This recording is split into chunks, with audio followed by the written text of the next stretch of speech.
And welcome everybody back to Yu-Gi-Oh! Master Duel. It's been quite a while, hasn't it?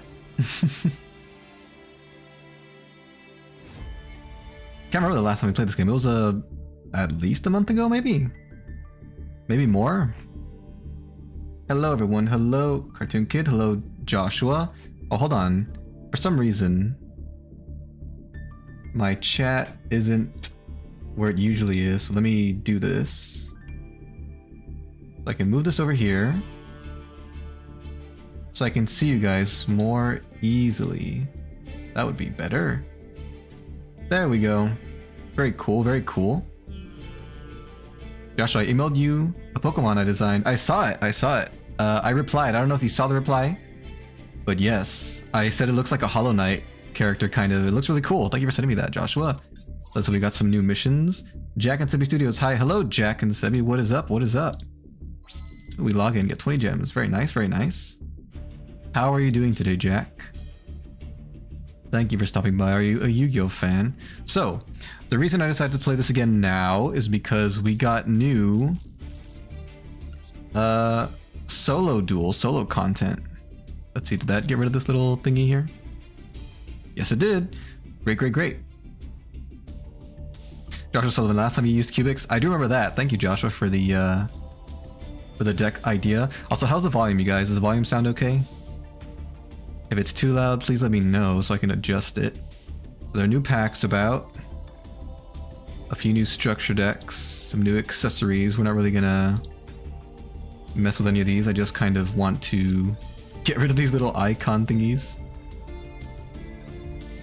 A bundle deal. We actually should take that bundle deal, but we'll do that when we make another deck, whenever that'll be. Maybe it'll be this video. We'll see. We'll see. Yeah, I want to go into the solo mode, check out those new gates. The new gate options are available. Great. Let's check them out. The Legend of the Star Heroes. We also have the Invincible Beat Troopers, We the Merry Plunder Patrol, the Tribe of the Abyssal Waters, and SP Deck Challenge. And SP Deck Challenge 2, which is not unlocked. Alright, cool. Let's start with the Legend of the Star Heroes. The Secret Powers of the Planet. Jack said, hello, it's me, Super Memoile, Poo Meme. Something I can't say. Milia Brothers. Oh, those brothers. Welcome to stream.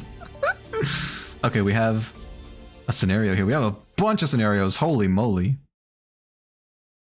Oh yeah, so if you guys, I don't know if anyone remembers the last time I did like a scenario like this. One of the characters died, like the sister of like the main dude or something. And I think this is continuing from that story. A few years have passed since that nightmare of a tragedy. Yeah, this was the scene where his sister died. When Aram awoke, he found that the girl and her brother were no longer with him. Was Ib really gone now for good? The loss of the girl had its grip over Aram's heart like an unbreakable vice. Jack and Sedley made you laugh, and then you you flipped me off. Thanks, Jack. I do love laughing. Joshua, the story of Regal, that Pokemon I sent you, is finished. Ooh, the story? You were making a story for it? Did you tell it to me? I can't remember. I'm so sorry. I couldn't protect Ib. If only I were stronger, then her death could have been avoided. The battle had left a chasm in Aram's heart. Now that Ib was gone, Aram had tasted for the first time just how terrifying a battle could be, and how devastating losing someone you treasured could be. He didn't have the heart to go on with his journey, not for now. However, there was still one thing on his mind that bothered him. It wasn't in Girsu. Even now, Aram still had no idea where he had gone. No doubt despair had taken him, now that his beloved sister was no more. And when Aram thought about how Ningirsu must be feeling right now, his heart became fraught with an immovable weight. Oh, so this was the guy, this was the brother, and this was just the friend, I guess. Jack and Sebi, pee pee poo poo caca. And then you flipped off again. But that was exactly why Aram had to go after his childhood friend, and so the swordsman resumed his journey with Imduk. They look ripped. It was when panic was beginning to settle in Aram's mind. Was it coincidence? Or did the mech knight that dwelled within him lead him to it? He stumbled across a dormant crawler. It occurred to Aurum that this might lead to a clue. He could try and restore it and see if his communication system still worked. That's pretty smart. They're the reason that the girl died, right? Okay, we got some cards. Cool, cool. On to the next scenario. Joshua Regul is the manifestation of the hatred and malice held by the first king of Rodina. Toonlink's here. Hi, hello Toonlink, what is up? Welcome, welcome. How are you doing today? That's a dark backstory, Joshua. Aurum succeeded in restoring the crawler and gained access to his communications system, along with a number of records that detailed areas in which the swarms were active, and data on the locations where many crawlers had been destroyed. Perhaps there was still some life left in those areas, and if there was, maybe they could, or maybe they would know where Ningirsu had gone. Armed with his new clue, Aurum set off to the areas he had gleaned from the records. However, as useful as the information was, it unfortunately didn't make Aurum's expedition any easier. There was nary a sign of life to be spotted anywhere, and the journey was looking like it could end in vain. Nature, uncaring and unrelenting, continued to batter the two mercilessly. I think I will load them just a little bit more. Maybe that'll be good. Okay. But at last, a glimmer of hope at the end of the arduous tunnel. Aurum and Imduk had stumbled across the remaining tribes of the planet. That of the fiery recluses, the stalwart beasts, and the sacred lakeside trees. Although this encounter brought no clues as to Ningirsu's whereabouts, Aurum and Imduk were blessed with the legends and knowledge of the tribes. And by linking them together, Aurum was able to unlock a great source of power of the world and witnessed the tremendous power that slumbered in its depths. He's discovering forces he can't possibly comprehend. It made him think of the world chalice powers that were bestowed onto him. But this was greater, far greater, hiding unbeknownst to the dwellers of the planet. Was this what Lee had sought? Aurum thought. I guess we'll never know, or maybe we'll discover in the next scenario. Welcome to Storytime with Venomous Gaming. We got some card sleeves, cool. Next one. What's her name? Ib, it is Ib. Poor Ib.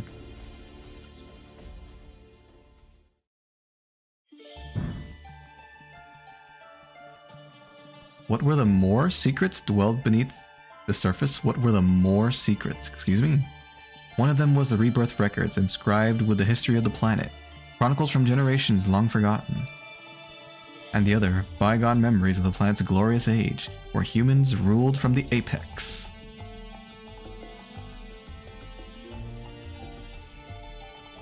Jack, are you exercising, or what are those symbols meant to represent?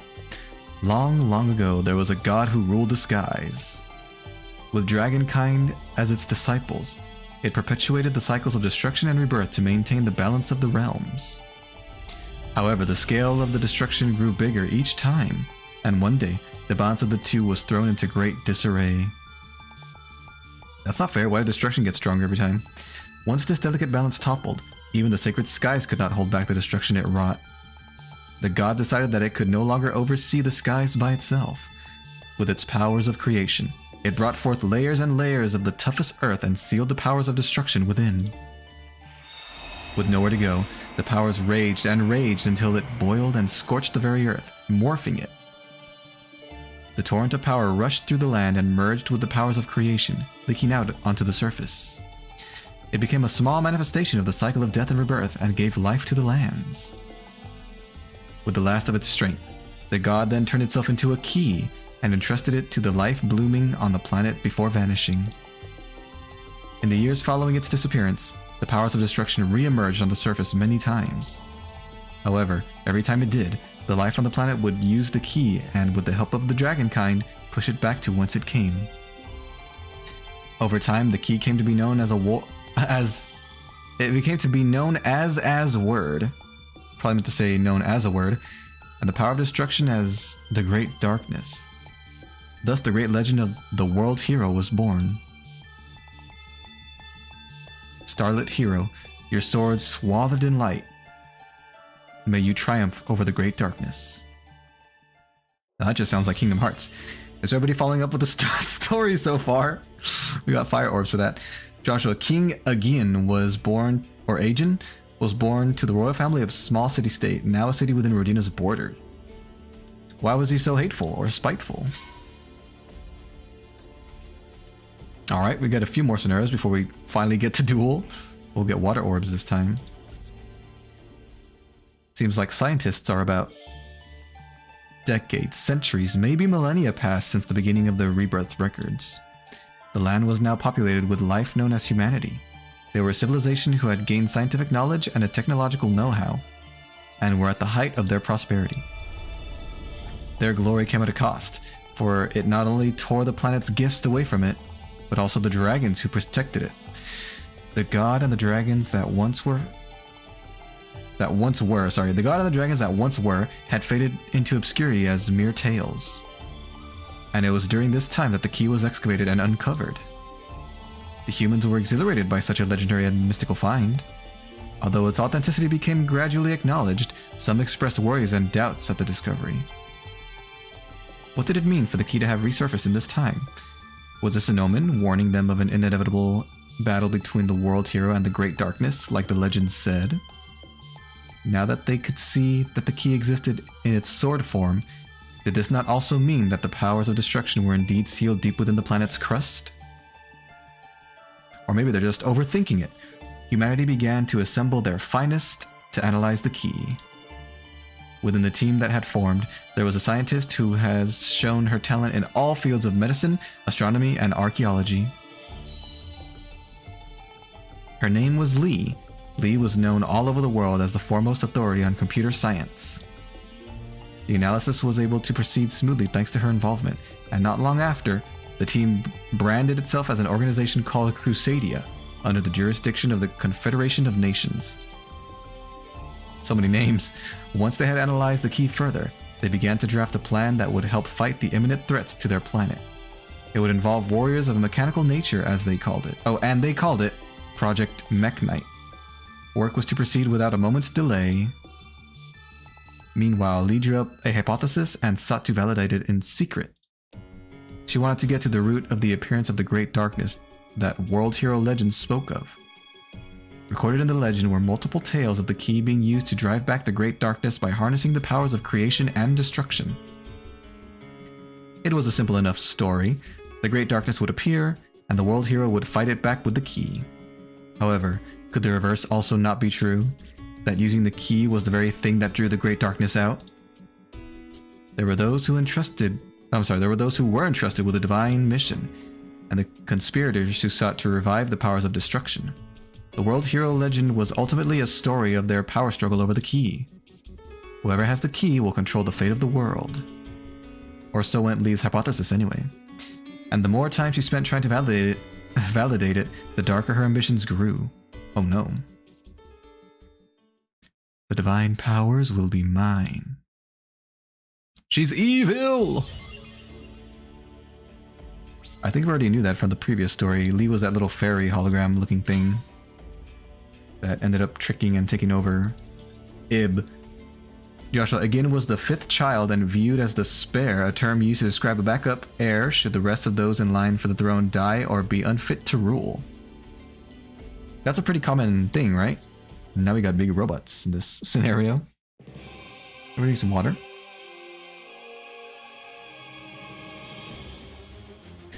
A few years have now passed since Project Mekhnite began. And finally, Mekhnite of the Morning Star was complete. It had been fitted with a core powered by the key and possessed enough power to fight the most deadly of wars. However, an incident occurred during its test run with none other than Lee as its test pilot.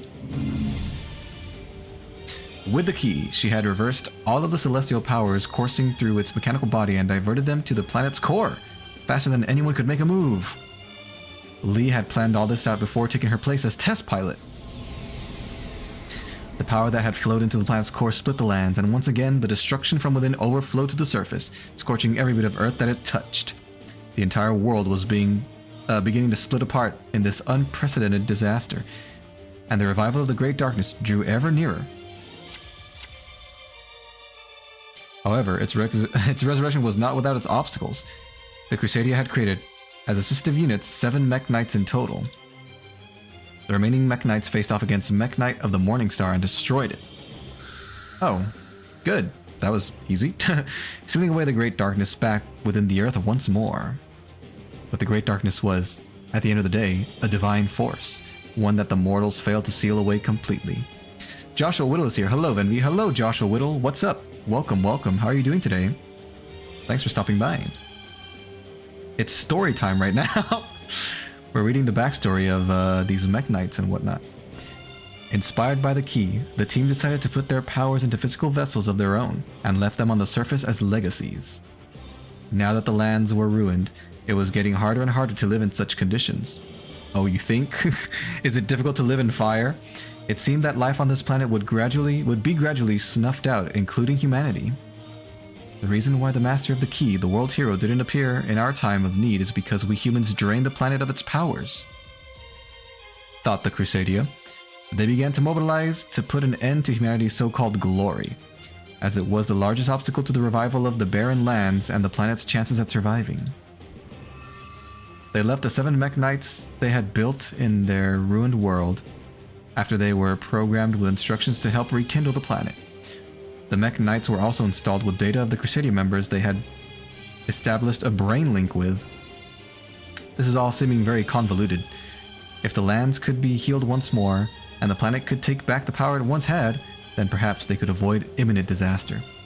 Joshua Whittle, I'm just saying hello, but now I'm going to make my weekly fan art for you. Oh, thank you so much, Joshua. Good luck with that, and I can't wait to see it. Thank you again. Joshua Sullivan, he was pretty much emotionally neglected by his family. But why just him? You said he was the 5th born, right? Wouldn't the other, like, at least 3rd and 4th born be kind of neglected? Is it really that common for, like, 3 children to not be fit to rule, but not 4? The Crusadia left all their hopes to a faraway future they might not even reach. However, there was one thing they failed to realize. The mastermind behind this incident was Lee, and she had already been taken by the burning lands. When she was found, she was already dead.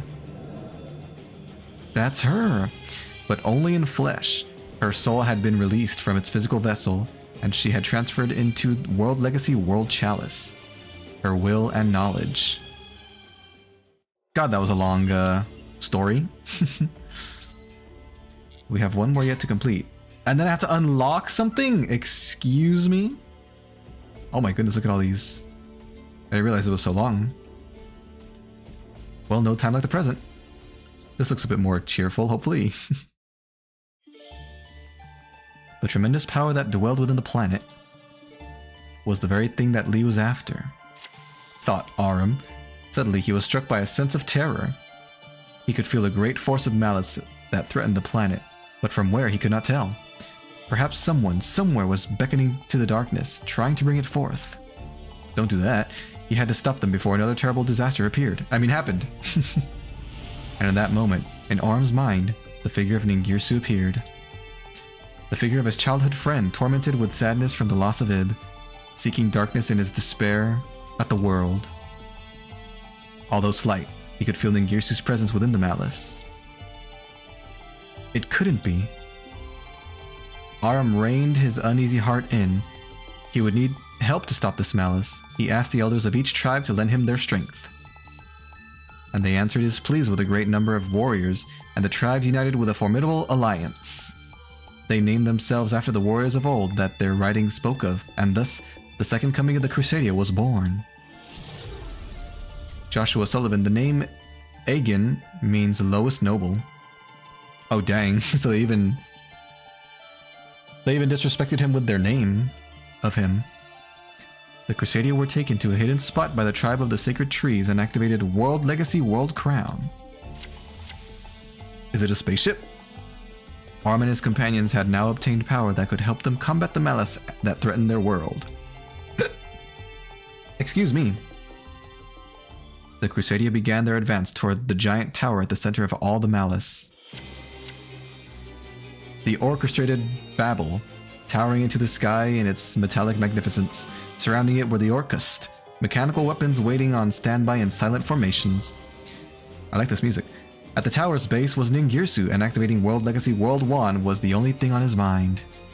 Now that Aram could see his childhood friend, the swordsman could only think about how much sadder he looked. Aram prayed that he was only overthinking the situation, but he knew that the reality was not a kind one. Ningirsu was there because he wanted the powers of darkness, and he was at the center of the malice Aram had felt.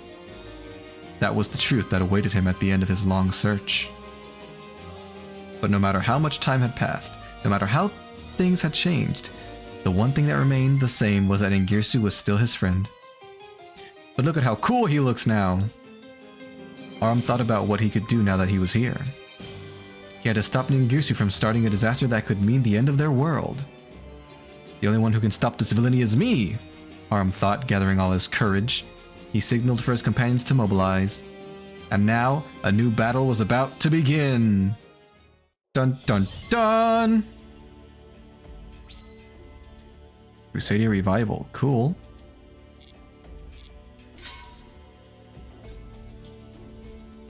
Oh, we can't unlock this yet? We need protectors! Will I get that from this? No. But will I get that from this?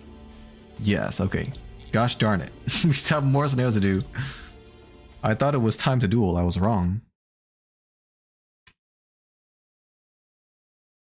Ningirsu's sorrow.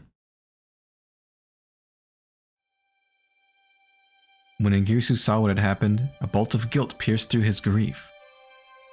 Even in his desperation, he never imagined this would happen.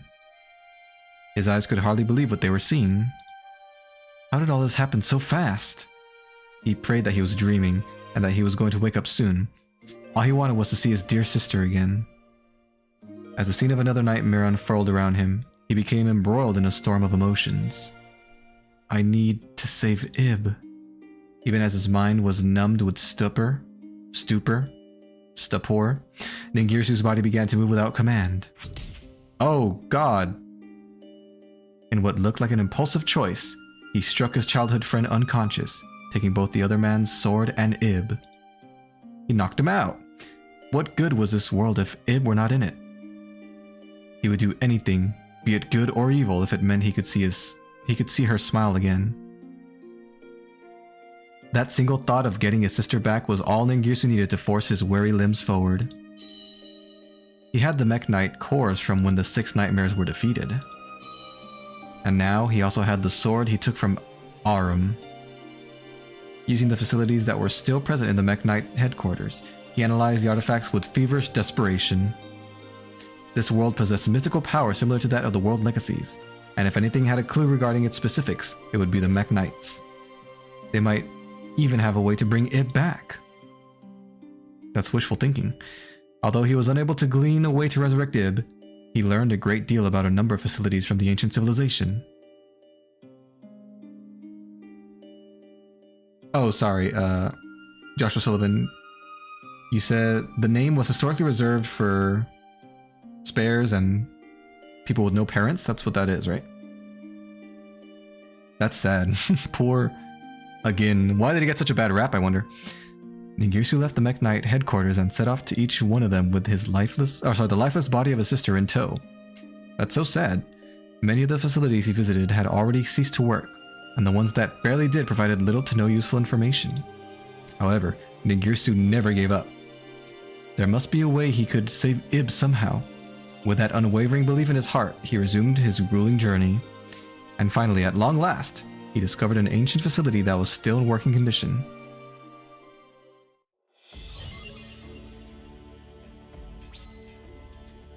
Dark orbs, you don't say. That's scary. That was a scary picture.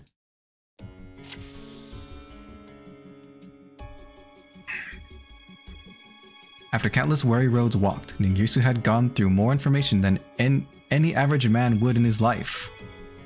He had thoroughly inspected the Mekk-Knight cores and several ancient facilities. With what he had gathered, including files on the Kian technologies thought to be long lost, he had finally unlocked the secrets hidden within the planet. Oh, and the truths of the world that had been shrouded in mystery. Ningirsu trembled with joy. He could revive his sister now. With his newfound certainty, Ningirsu set about creating a vessel that could house Ib's soul using the ancient technologies. You'd think her soul would have left by now. However, this task was to be the most difficult yet. Trial after trial resulted in countless failures and their byproducts. Oh look. As the days ticked by, he had amassed enough vessels to create his own army. But at last, his efforts paid off. He had finally created a mechanical doll that would work. By synchronizing the doll with the body of his dead sister, he also succeeded in reinitializing the functions of one of the twin swords vital to his plan. So much time had been poured into this endeavor, but at least there was something to show for it. A strange sense of elation began to bubble within Ningirsu. His sister had given her life for this world. Now it was time for him to create a new world for her. Now that Ningirsu had the mechanical doll's powers, the second step of the plan to build orchestrated Babel could finally begin. And so built it he did. We got those sleeves, we can unlock this now. And although it's practice, we can get into the dueling now, finally. I didn't expect these scenarios to be this long, but better late than never. We're here now.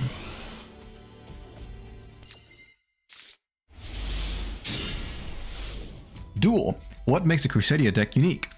This deck can allow you to link summon multiple times, especially when used in tandem with monsters whose effects let you special summon to a zone that a link arrow is pointing to. Use this to your advantage and summon even more powerful link monsters to your field. Crusadia link monsters also gain a helpful boost in attack from monsters that they point to. Bolster your attack by summoning your more powerful monsters to zones that your Crusadia link monsters are pointing to when you're up against an especially tough opponent. Okay game, I'll do it. Thanks for the advice. They did nothing, I see. Then we will draw the World Crown. Link summon Crusadia Equimax and win the duel during this turn. Normal summon Reclusia and summon Crusadia Magius. Okay. I will summon Reclusia and use it to link summon Crusadia Magius. Clink. Joshua Sullivan. While his siblings attended balls and banquets, Agon spent his time studying the art of Pokemon training. Nice. Next, special summon Crusadia Leonis and activate Magius' effect. Ooh. Yes, let's use its effect. We can add this monster to our hand, Crusadia Maximus. Very cool. Link summon Crusadia Regulex. Pretty nifty names these cards have.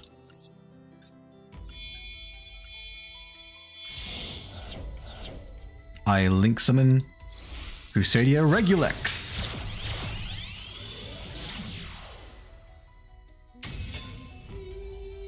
Summon Maximus and activate Crusadia Regulex's effect. Okay. I'll special summon Maximus. What does this guy do? Oh, we can add a spell to our hand. Very cool. Now we'll summon Crusadia Equimax. Yes, yes, I'll use my two monsters as a link material. And link summon Crusadia Equimax. Or is it Equimax? I don't really know how it's pronounced. Raise the attack of Crusadia Equimax. Activate Crusadia Revival. Okie dokie. Special summon World Legacy World Crown. Will do, will do. Attack your opponent directly. Alrighty. Thanks for the tutorial. Furious Machine. Defeated. Oh my goodness, the dabbing rabbit. Complete! Nice, there are wind orbs.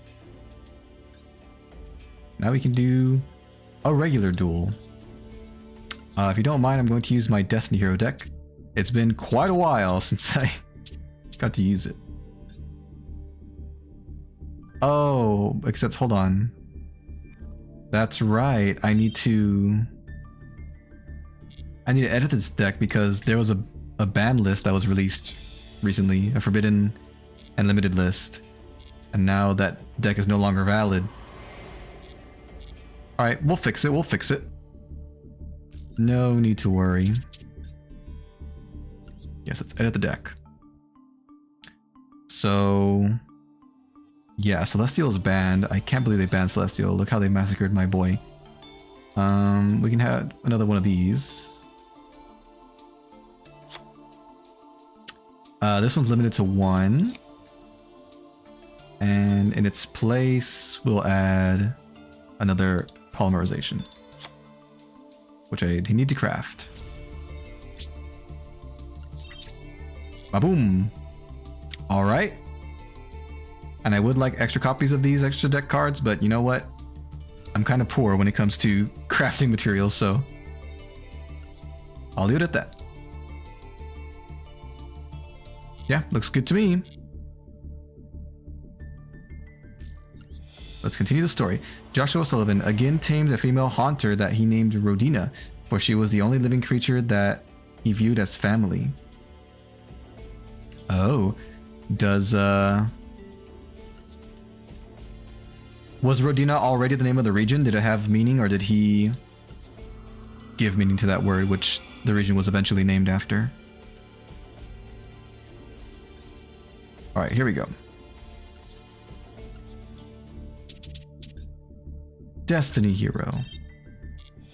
Let's duel!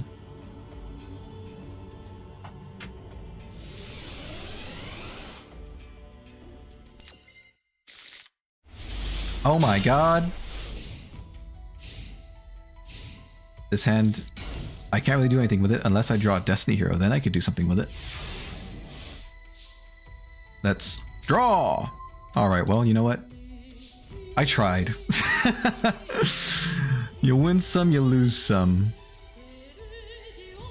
Wow, we're gonna be giving up a bunch of cards, but I need to do something, so let's activate Left Arm Offering. I'll banish my entire hand, so I can add Fusion Destiny to my hand. And if he negates this somehow, then we're dead on arrival. We'll summon Destiny Hero Dominance. Let's send our Denier, our Malicious, and our Dreadmaster to the graveyard. Joshua Whittle, I'm back. I've completed your weekly fan art. I sent you it on Twitter so you can see it after the stream. Thank you so much, Joshua. I can't wait to take a look at that. And again, thank you for doing that for me. I really do appreciate it. Joshua Sullivan, because of Agin's bond with Rodina, was similar to Ash's Greninja. They sent a card to the graveyard, and that lets them summon that. Okay, that's fine. Lets them add that to their hand. Yeah. Is this like a once per turn type thing? Let's see.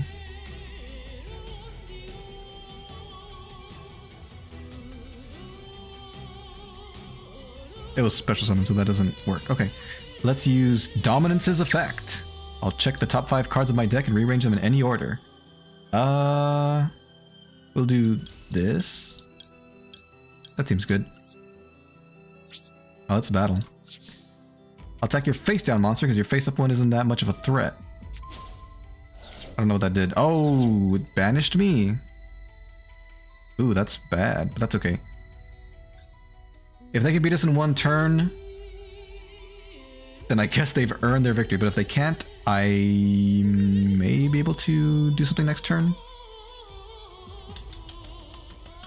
Yeah. Alright then, fair enough.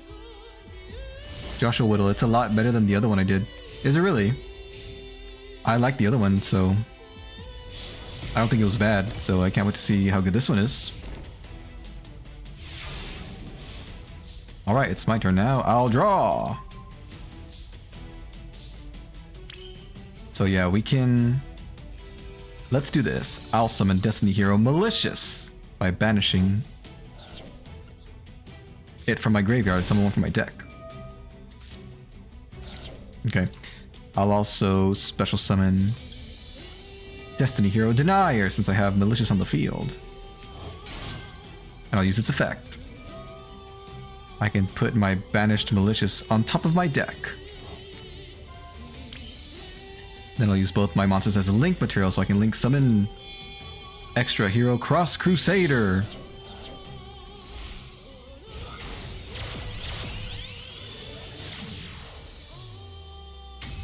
With my Crusader's effect, I can special summon... Should I do this one? I guess. Sure, why not? I'll summon Dreadmaster. Joshua Whittle, you're doing Fall Guys tomorrow, right? That is correct, Joshua. I'm going to play Fall Guys at 4 p.m. Central Time, which is about an hour and a half earlier than what the time is right now. I'll activate Malicious's effect once again. Let's banish it to summon another copy.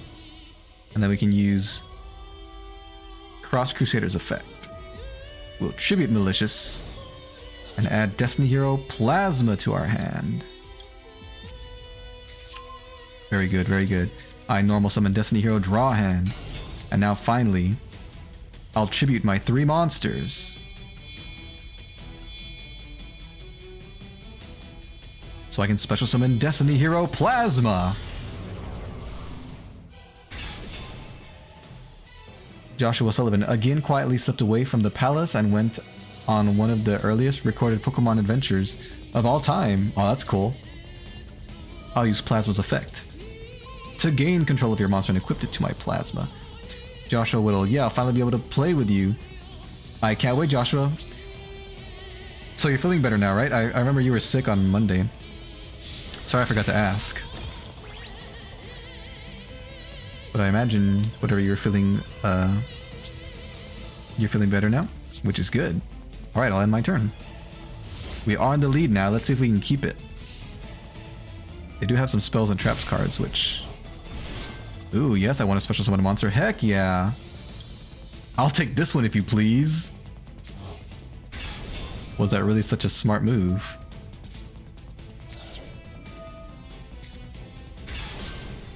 We're gonna use Draw Hand's effect. Bring this guy out. We each draw 1 card. Ooh, everything's coming up. Venvi. Joshua Whittle, yeah, I'm feeling a lot better now. That's good to hear, good to hear. I'm glad, I'm glad. Got 2 Drill Darks, that's interesting.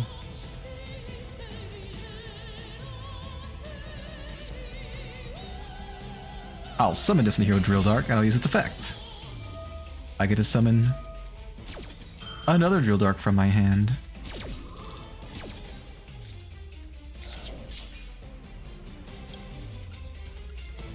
Ba-boom. Okay. Let's battle. I'll attack you with this. That was interesting. Let's get rid of the ones that can't revive themselves. Alright then, there's nothing else I can do because I already used up my 1 Cross Crusader. Joshua Whittle said Z and then he said whoops. It's cool, it's cool. Joshua Sullivan again made many allies along the way who would one day form his 8 paladins. Oh goodness. This backstory is getting quite intricate. Oh my god, D-Force, what a great card to draw. I activate D-Force! And I use its effect to add Destiny Hero Plasma to my hand. As long as I have D-Force and Plasma on the field, I can't draw cards. But that doesn't really matter because my Plasma can attack twice per turn. And my cards can no longer be targeted by card effects. Which means you're up a creek with no paddle. This is going to be the end for you, Furious Machine. I attack directly with Destiny Hero Draw Hand. Joshua Whittle, but my science teacher got mad at me today. Why is that? Did you do something wrong or they were just being mean and unfair again?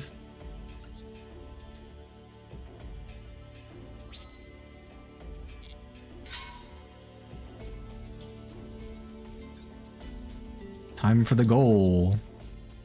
And then we'll get to duel some more. The Crusadia headed toward where Ningirsu was. However, before they could reach him, they had to get past the countless Orcus weaponry. The Orcus were merciless as they were numerous, and the Crusadia suffered greatly as they tried to fight their way through. In the heat of the battle, Aram began to feel that within orchestrated Babel, there dwelled a power similar to that of his key. The mechanical vessel used whatever little of the key's powers they had inherited and activated orchestrated Babel. From the depths of the tower, a great light was released, and the tower itself seemed to almost fall away with it as the beams stretched into the sky above. No, the activation must be stopped, Aram thought as he dashed towards the machinery. However, before he could move any further, Ningirsu appeared before him. It was the first time they had seen each other since that tragedy long ago. Their eyes met within the chaos of the battle. Aram opened his mouth to speak. Why, he asked, why would you want anything to do with the Great Darkness? Why put our planet under threat like this? Why did you create this spiral tower and this army of mechanical weapons? Ningirsu had only one simple answer for him. For Ib. Joshua Sullivan, upon returning to the palace, he was branded a traitor by his family. What? Wait, how long was he gone with his Pokemon and his paladins? Joshua Whittle, I was getting distracted by other people around me because I get distracted very easily, and I didn't do some of the work because of that. Then he said, why didn't you do the work? And then he said, to be continued. It was the only reason he needed. For his sister, he was willing to activate Babel. And then he said, I'm going to keep an eye on you, and he said he'll move me. Oh, I see. I mean, maybe you could ask him to move somewhere, that like you could change seats, that way you won't be close to the kids that were distracting you. That might be helpful, I'm not sure. He was willing to activate Babel to strike the World Legacy World Wand down from the skies and break the Earth's surface, so he could awaken the slumbering World Legacy World Arc and use its influence over life and death to revive Ib's soul. Then, after the Great Darkness had been freed from within the Earth, he was going to use its powers to resurrect Ib as a celestial being. Now that he had heard the truth from Ningirsu, Aram readied his sword and knew that he had to stop this at all costs. Ningirsu didn't budge, and instead swung his lance in return. No one was going to stand in his way, not even Aram. The swordsman knew that Ningirsu loved Ib more than anyone in the world, but that did not make it right for him to put the entire planet in danger like this. Aram knew Ib would not want this even if it meant that she could live once more. However, for Ningirsu, there was nothing he wanted more than to see his sister open her eyes again. And if it meant that he had to turn against the entire world, then so be it. Both men had already made their minds up on what they wanted to achieve. Neither wanted to budge, and so they clashed, but neither could gain a decisive advantage. The orchestrated Babel activated, and at last, the World Wand had been toppled. When it fell to the earth, it gored the land below, and the resulting shockwave reverberated across the entire planet. Oh god, Ningirsu won! He destroyed the earth and woke up the World Arc, whatever it was called. Star-studded... what did it say? Features, star-studded features. Are we gonna unlock this? Duel! Mintum the Chow, today was a short and awesome day at school. Hello, Mintum. I almost called you Miltum. Welcome, welcome. Yeah, I remember seeing your early chat posts where you said you were getting like half a day today. That's awesome. Congratulations. I'm glad you had a good day. Was it mostly party time, or did you guys still have to do work? This is a fantastic hand. I don't want to waste it. I'll activate the spell card Destiny Draw. I'll discard my Destiny Hero Dreamer to draw 2 cards. Wow, that's really good. I'll summon Destiny Hero Diamond Dude and activate his effect. Oh my god, what a good hit. I'll send that card to the graveyard, use its effects next turn. God dang. I'll set 1 card face down, let's battle. I'll attack your monster with Diamond Dude. Uh-oh.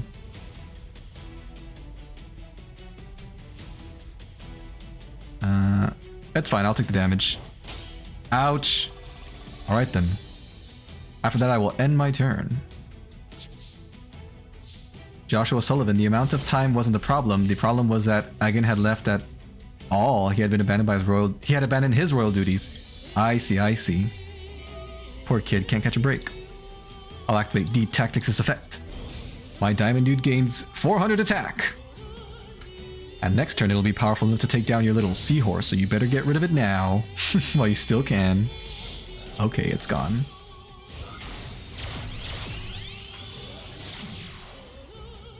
Underclock Taker. I know what that does. You're gonna weaken my monster, are you? You can summon that from the graveyard? Oh my god. This guy's going crazy.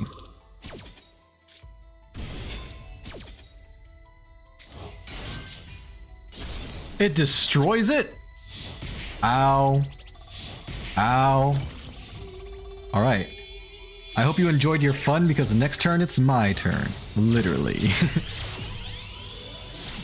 Joshua Whittle said, Venvi. He's an amazing person. Intense music. He entertains us every day. He has an amazing personality. Song over. Oh, thank you, Joshua. You guys are the amazing ones. Oh my god, I forgot I can activate Left Arm Offering. I'll activate Left Arm Offering! I can add Fusion Destiny to my hand. This hand is really overpowered. I activate the spell card D-Force! What does this do?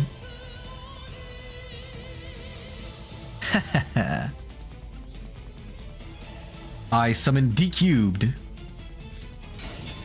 And I'll activate its effect. Oh, maybe not. You're gonna negate that. Fair enough. I still have my spell card Fusion Destiny. I'm gonna summon my Destiny Hero Destroyer, Phoenix Enforcer by sending Denier and Malicious to the graveyard. Come forth, Destiny Hero Destroyer, Phoenix Enforcer.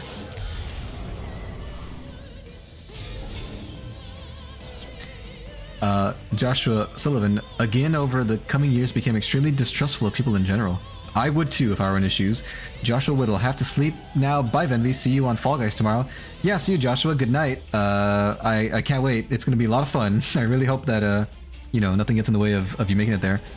But yeah, I'll see you around. Bye-bye. Yes, we're going to activate D-Tactics' effect. We're going to banish that little trap card of yours. Yep. I'm so, wait, what does this do?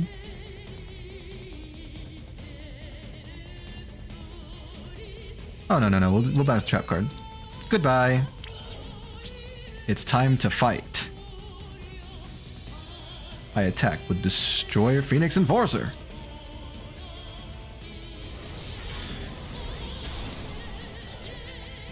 Then I'm going to activate my Enforcer's effect.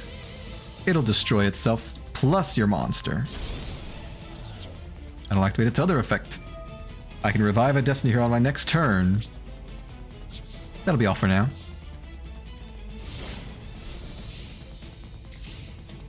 I activate my Enforcer's effect to revive himself. And I'll activate D-Tactics' effect. I can banish a card from your hand, as well as give my monsters 400 attack points. Let's banish one of his cards randomly. No. Alright, it was a spell card. Cool. There's no need to overkill this person. We can just attack their monster. That's fine. Let's use D-Tactics' effect. Yes, that one. Alright. I'll summon D-Cubed. And like I was saying before, I'll activate D-Cube's effect, discarding Destiny Hero Plasma, so I can summon another copy of D-Cubed from my deck. Now I'll tribute my 3 D-Cubes, so I can summon Destiny Hero Plasma. Do any of these things do any Anything in the graveyard? I don't think so. So we'll activate D-Tactics' effect. Let's banish this face down card. Alright. And let's battle. This should be game. I'll attack with Destroyer Phoenix Enforcer. Then I'll attack with Destiny Hero Plasma. Hit him again, Plasma. Vengeful Rain. I think that's what Plasma's attack name is called. Unless I'm wrong about that. Sweet, sweet victory.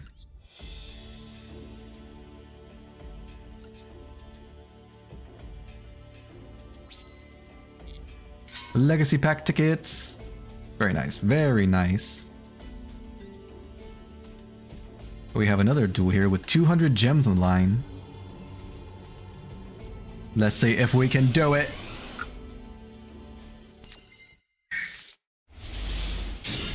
Alright, good hand, good hand. Joshua Sullivan, Egan grew into a young man consumed by hatred and tempered by malice.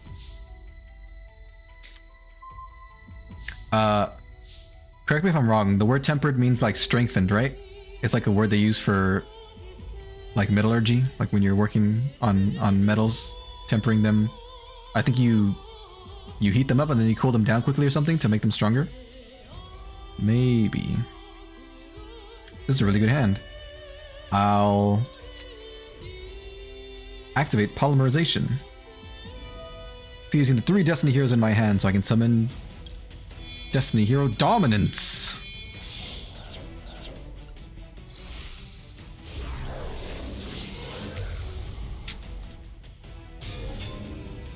I'll activate... wait, no, not yet. Should I use Fusion Destiny? I feel like I should. You know what? I think I will. I'll activate the spell card Fusion Destiny. I'll summon my Phoenix Enforcer by banishing... Not banishing. I always say banishing. Sending to the graveyard my Malicious and my Disc Commander. Oops, I didn't mean to put him there, but that's fine.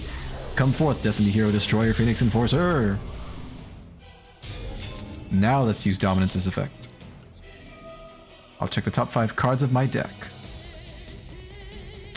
We don't need Left Arm Offering anymore. We'll want D-Force, these 2, and then these can be afterthoughts. Let's battle. I'll attack with Dominance!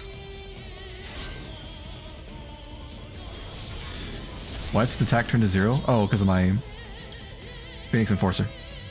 I draw 1 card, then I'll attack with my Enforcer.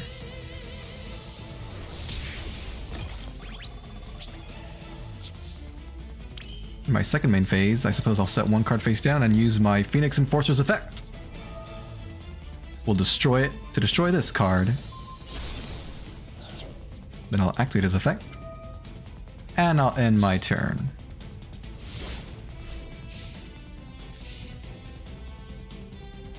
Yes, we'll summon him back.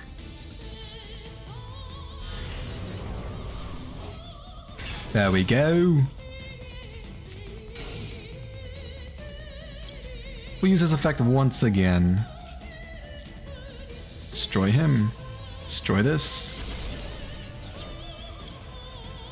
And on my turn, I know who I want to revive. Draw. I'll special summon Destiny Hero Disc Commander. Disc Commander allows me to draw 2 cards.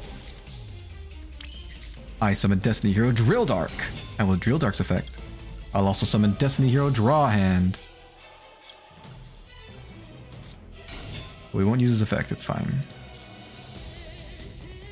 Next, I'm going to use my Draw Hand and my Disc Commander as link material to link summon Extra Hero Cross Crusader. Now with the Cross Crusader's effect, we can special summon Destiny Hero Destroyer Phoenix Enforcer.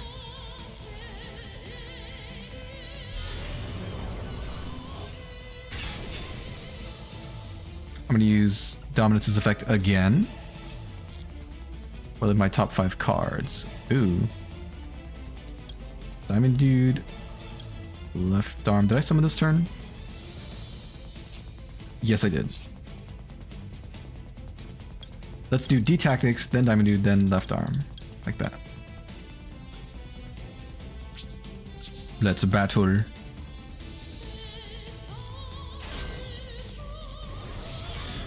Other monsters have such high defense.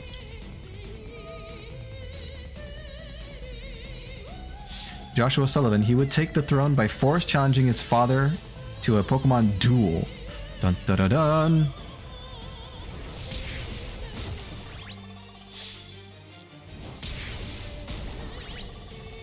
This duel is over!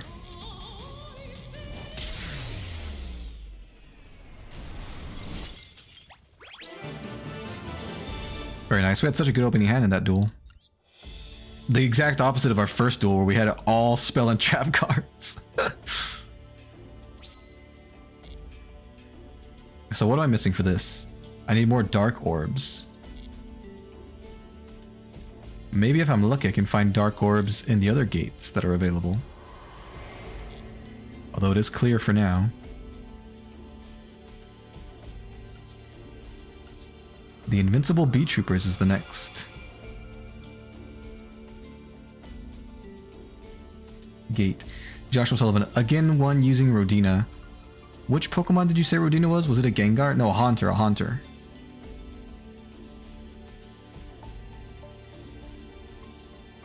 Let me just go back and confirm that. Yeah, a Haunter. A female Haunter named Rodina. Nice. Against his father. This one only has one scenario before the practice. That's a breath of fresh air. The Invincible Bee Troopers.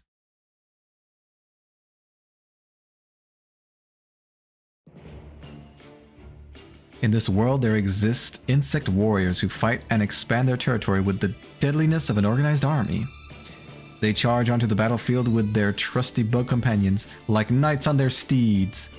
These warriors, with their formidable strength and unique battle style, were known far and wide as Bee Troopers. When they went into battle, they would employ various tactical maneuvers to gain advantage over their enemy. Heading the front lines were Bee Trooper Scout Buggy and Bee Trooper Armor Horn. Bee Trooper Scout Buggy would launch aerial assaults from afar, and Bee Trooper Armor Horn dominated land warfare with its impenetrable defense and advancement prowess. Once they were close enough, giant Bee Trooper Invincible Atlas, the Bee Trooper's gigantic powerhouse, would swoop in and capture all their targets. These fearsome monsters left no holes in their defense or offense. If push came to shove, they also had foot soldiers that rode on the backs of beetles to deploy. And if any of the troops were injured, Bee Trooper Light Flapper would come rushing to their aid, offering medicine, bandages, and a healing hand. How lovely. As strong as they knew they were, the Bee Troopers never stopped strategizing how they could face powerful opponents. The awareness to never let their guard down is what made them such a tough group. They're a formidable species indeed.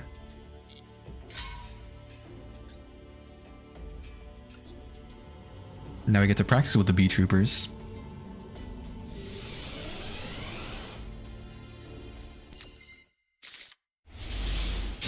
Duel! What makes a Bee Trooper deck unique? Many of the monsters are characterized by effects that support the development of their allies. Utilize the Bee Trooper token and get together 4 Bee Trooper monsters to call forth your trump card monster. You can aim to link summon a Link 4 giant Bee Trooper Invincible Atlas, or if you have a Bee Trooper landing, you can try to fusion summon Ultra Bee Trooper Absolute Hercules, using 4 Bee Trooper monsters in your hand and on your field. I see, I see. Joshua Sullivan, Agin would annex neighboring kingdoms the same way. Oh, by dueling them? I suppose if they refuse to duel, he could just threaten to kill them with a Haunter, right? With the Rodina. Use your Bee Trooper cards to win during this turn. Sure, sure, sure. Also in Bee Trooper Scout Buggy.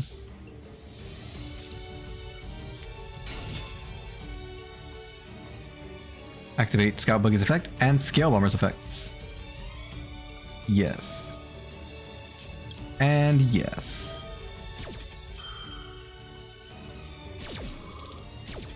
So this summons itself, I think. And this will let me summon another one. Very nice. Use 2 B-Trooper Scout Buggy as link material to summon B-Trooper Armor Horn. Will do, will do.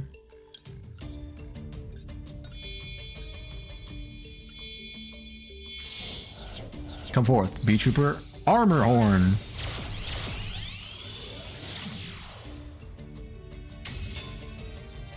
Activate B-Trooper Descent. Sure, we can get a token, cool.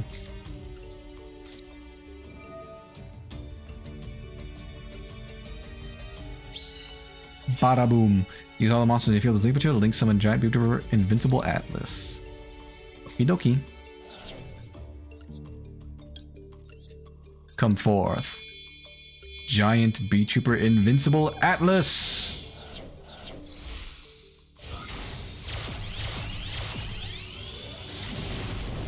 Joshua Sullivan, he would dub this mighty empire Rodinia. Nice. Ah, Rodinia, and the Pokemon was Rodina. That's very cool.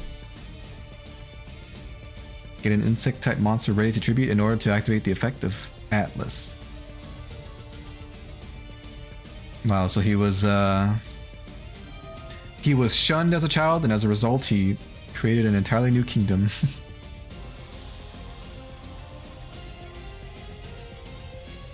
You lose life points, you go through the attack. Okay, that doesn't really matter.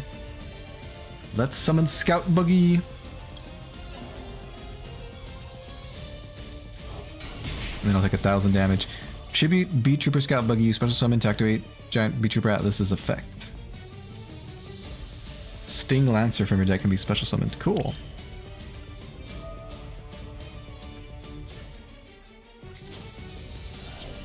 I summon B-Trooper Sting Lancer.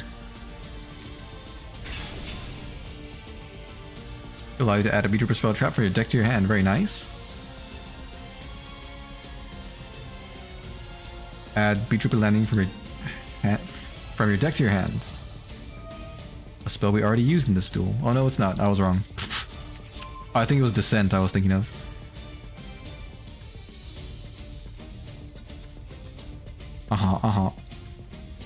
Battle. I will do that. Attack. Whoops. Attack.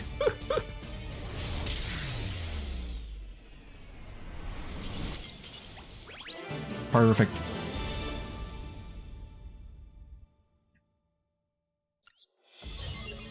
Very nice, very nice.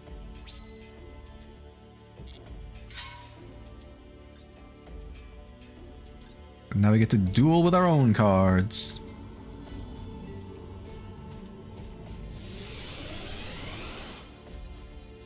So is Aegon a ghost type user mostly or only? Joshua Sullivan. Aegon held so much hatred in his heart that upon his death, a legendary Pokemon was created. He didn't have a happy ending after getting to form a new kingdom. He was still full of hatred. That's a little bit sad. But I suppose it's understandable. Right, what does this do? Gonna attack this turn. Summon a B-Trooper token. Okay, what do you do? Okay, its effects are negated. And what do you do?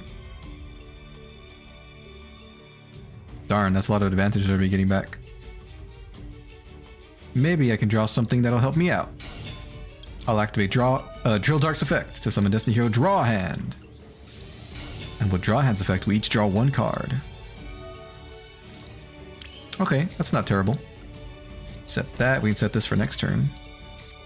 Let's battle. I'll attack with Draw Hand.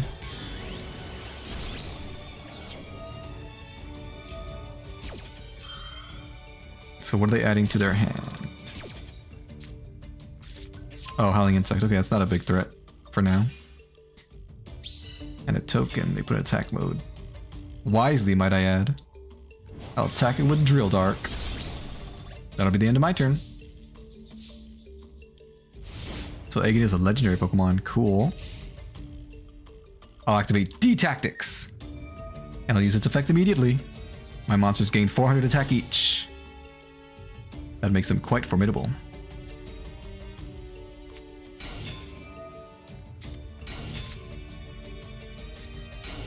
Jesus.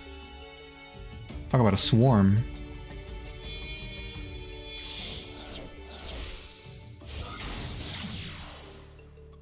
Okay, they link summon that guy.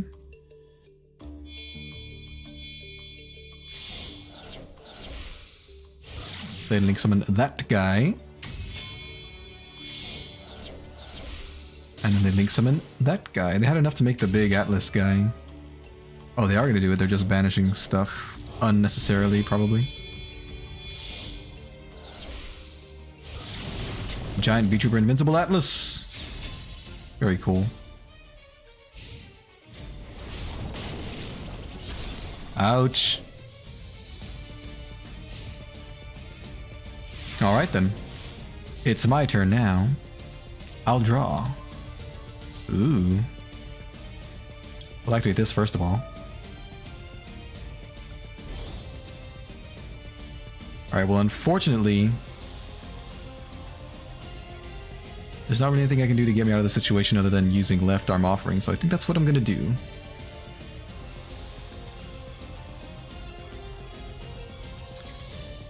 Activate the spell card, left arm offering. I'll banish my entire hand, so I can add Fusion Destiny to my hand. Then I'll activate it immediately. I have a bad feeling they're still be getting a lot of advantage, so I'm gonna summon Destroyer Phoenix Enforcer to help mitigate that. I'll fuse my Destiny Hero Denier and Destiny Hero Malicious together to summon Destroyer Phoenix Enforcer. We'll activate D-Tactics. Hold on. What does this card do? Okay. It's not really a huge threat, so we'll banish the field spell. Yes. Now let's battle. Then I'll attack directly with my draw hand.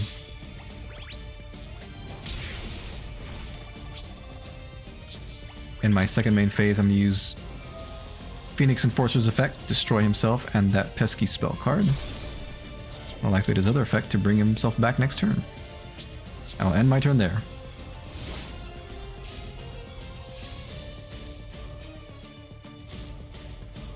Let's summon him back out.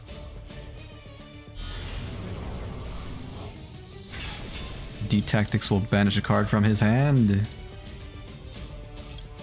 And it'll increase my monster's strength by 400. Joshua Sullivan, after capturing Regal... Oh, I'm sorry, that's what the Pokemon was named, not Aegon. It wasn't the same name as the guy. Sorry. After capturing Regal in the Old Palace, an extremely large and violent haunter begins a war path throughout the entire palace. Oh god, that's cool. And scary. No. It was Howling Cricket. Cool. Alright. It's my turn now. I'll draw. We'll use the Tactics' effect to increase our attack points. And let's battle. I attack with draw hand. Then I'll attack. Why is he summoning him in attack mode? With Destroyer Phoenix Enforcer. Was he just going easy on me?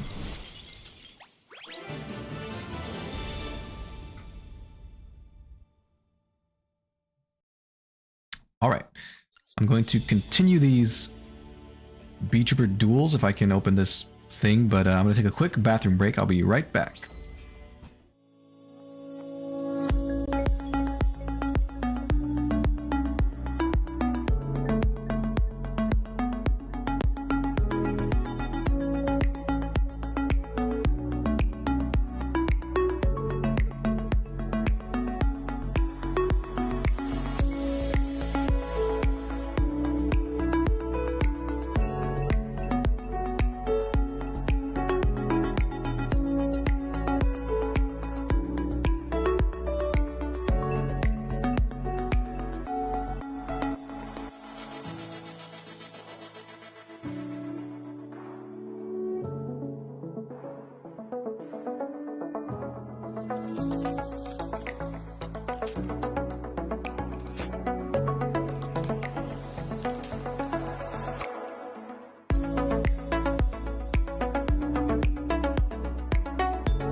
I'm back. Let me just quickly pull up the chat again. There it is. Joshua Sullivan, you encountered the Haunter already nicknamed Rodina. Oh, that's a cool concept. Have they ever done that in the games before, where you encounter Pokemon that's nicknamed? That's really cool. The goal scenario. There were many types of fighters among the Beep Troopers, and they all brought their own specialized skills to the battlefield. These included beetles who could adopt metal boulder-like forms and other beetles who could carry them into battle. Known as the Beep Trooper Assault Roller, they worked perfectly in tandem. Their drop and destroy tactic was extremely effective and could even knock down stone walls. When the Beep Troopers took the fight to barren lands where it was hard for the foot soldiers to gain advantage, their flying fire razors would take the spotlight. Beep Trooper Scale Bomber would scatter their flammable scales with lit torches, engulfing their enemies in a burning inferno. They would take the lead to bring chaos to a wide area of the battlefield. Any targets that were left would be mortally wounded by the poison spears of Beep Trooper Sting Lancer. As formidable as every Beep Trooper was, the most attention-grabbing forces would have to be their giant beetles. There was heavy Beep Trooper Mighty Neptune, who devastated enemies from a distance with its cannons and ranged archers. And Ultra Beep Trooper Absolute Hercules, who obliterated all those that stood in its path with an energy blast powerful enough to raise the earth to nothing. Good God. And who could forget giant Beep Trooper Invincible Atlas, a major key to the Beep Troopers' victories. Whenever the Beep Troopers claimed another successful battle, the land they fought on would become theirs. Another area would be added to their ever-expanding territory of the vast lands and lush nature that they hungered for. And just like any other day, the Beep Troopers are off again to a new battlefield. Wow, they're stingy, aren't they? They're hungry for land. Okay, we can't open that extra gate yet.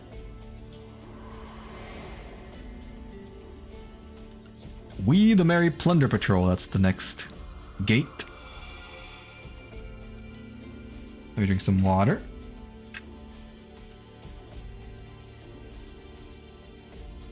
Alrighty, this one's got 2 scenarios before the practice.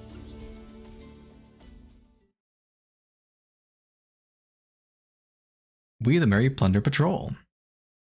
Plunder, plunder, plunder. This is the base of the Plunder Patrol located in the port town. At the entrance waited a troll intending to welcome those hoping to join the Plunder Patrol. Oh, patrol. Pfft, there's an extra L there. Welcome, brother. From this day forward, ye be all members of the Plunder Patrol. Ye probably don't know much about the group just yet, but I'll show ye the ropes. The Plunder Patrol's a band of pirates, you see, and we all take our orders from Captain Blackbeard. Is that name not copywritten? Now, ye might be thinking we're some no-good band of brutes, but we ain't like that, I tell ya. Always a merry bunch, we sail the seas aboard our ship, made like only we know how. We sail here and there in search of treasure.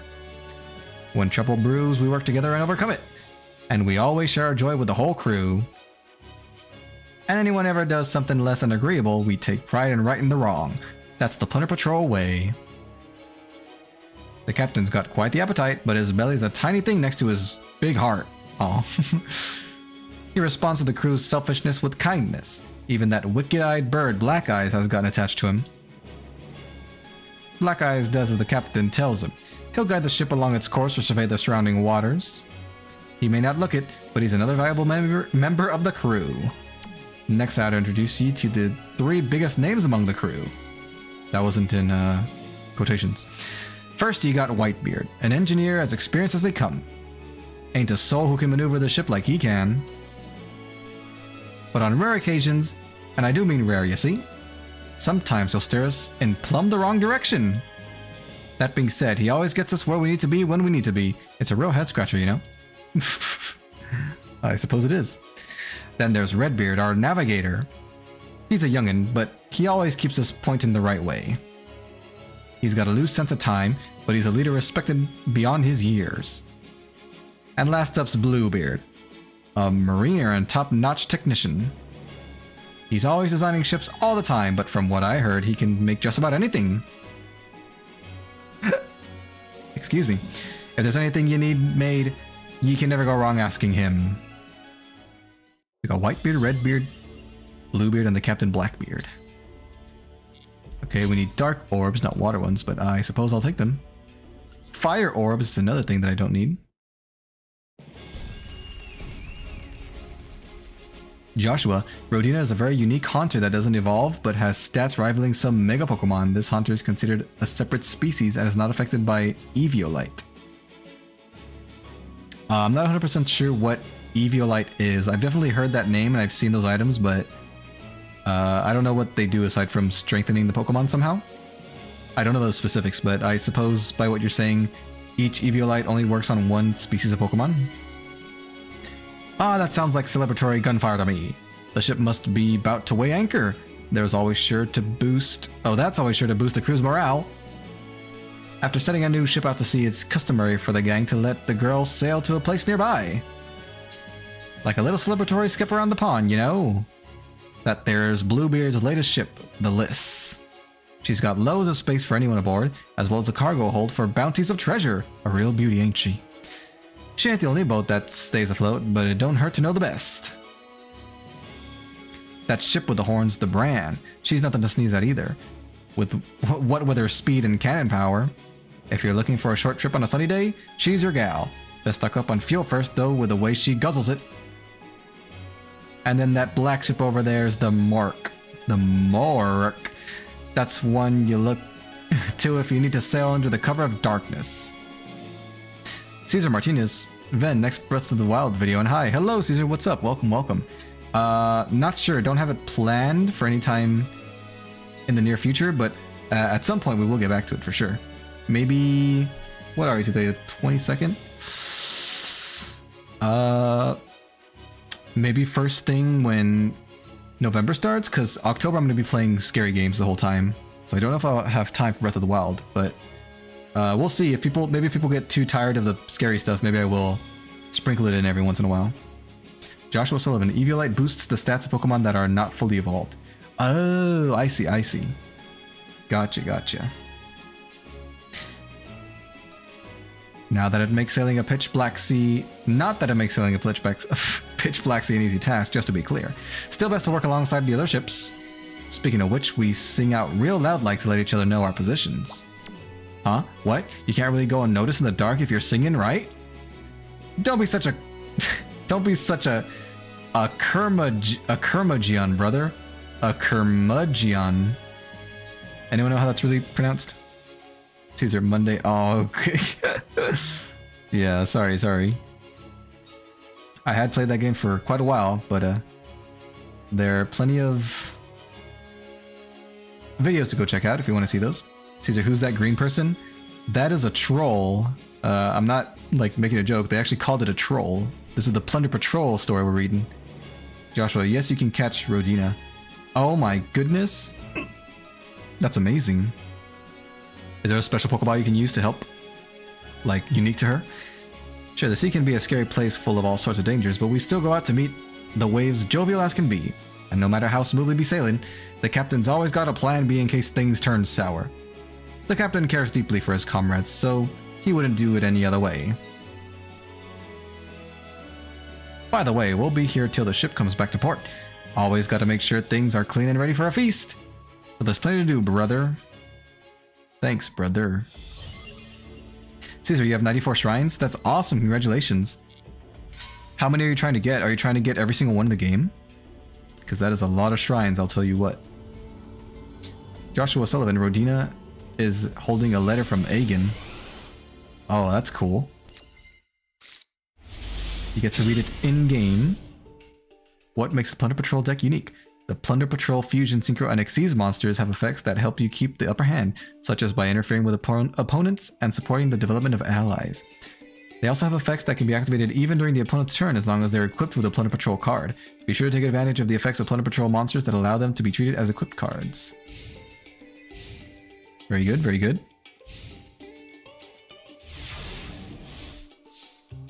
It's my turn now. Use Plunder Patrol cards to win during this turn. Summon Golden Hair, the newest Plunder Patrol. Alrighty. I summon Golden Hair, the newest Plunder Patrol. You special summon Bluebeard. Okay.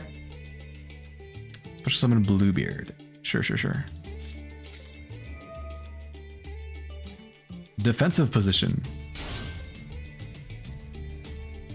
Link summon Blackbeard. I'll do it.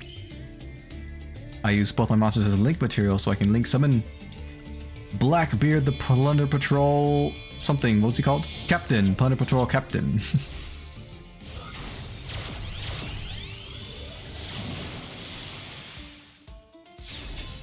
Link summon successful. Thanks, game. You activate the effect of Bluebeard. That was sent to the graveyard. Okay, I'll do it. Let's discard Plunder Patrol Party. Party. That's funny. Yep. We'll discard Party. Activate Golden Hair. This effect and special summon it. Discard Whitebeard. Okay. Activate Golden Hair's effect. Discard Whitebeard. He has a high defense, right? Yeah. So we're in defense mode. And we can activate Whitebeard's effect. Summon Redbeard from our deck. Goodness, we're going through all of them, aren't we?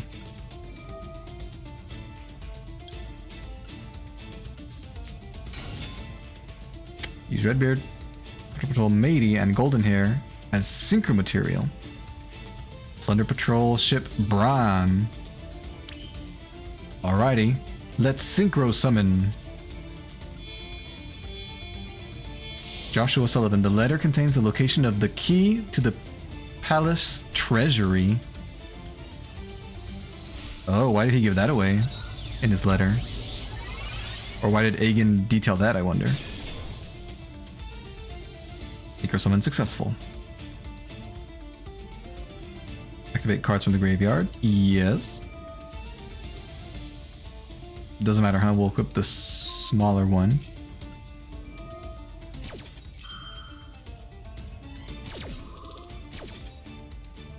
And then we'll equip the bigger one.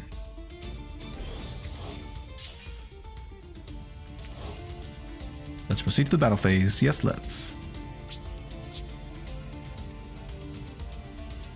Take this, opponent. You're finished.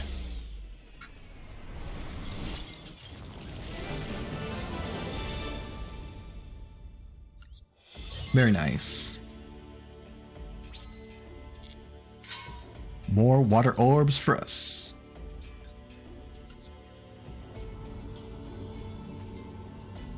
We're going first, are we? How lovely. Oh my goodness. I'll activate Destiny Draw. Let's discard our Malicious to draw 2 cards. Whoa, look at this hand. Caesar, what's tomorrow's stream? I'm going to be streaming Fall Guys tomorrow. I think it's going to start at 4 p.m. Central Time. So if you play the game, you're more than welcome to come by and join. I'll be playing with viewers. That should be fun. I summon D cubed. I'll activate D cube's effect. I'll discard 2 Drill Darks and special summon 2 copies of D cube from my deck.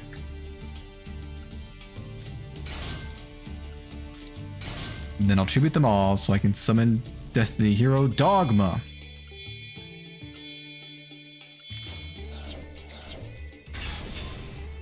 And after that, I'll end my turn. Joshua Sullivan. Aegon believed that the person strong enough to tame or capture Rodina was worthy of such knowledge. Gotcha.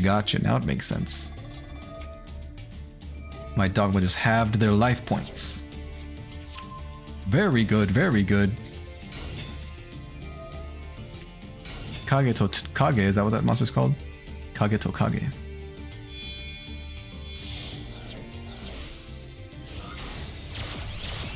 They're link summoning. Ooh, Trail Black? Or what was it? Track Black. That's cool.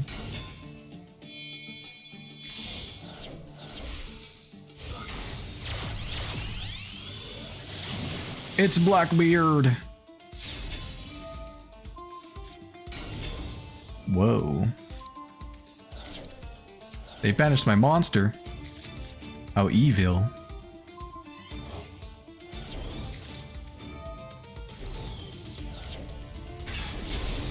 Okay, that was a bunch of stuff just happened. Alright, I suppose it's my turn now. Draw! Denier. This is a really good card to draw right now. I'll use Malicious's effect.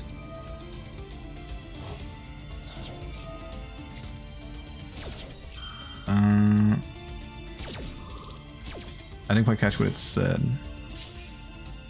What was that? You discard a from the division if you destroy it. Discard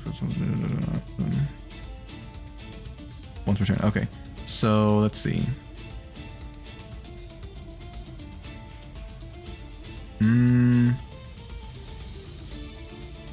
Putting something on top of the deck won't really help in this situation. I needed that malicious. What to do, what to do. Which monster would help me next turn?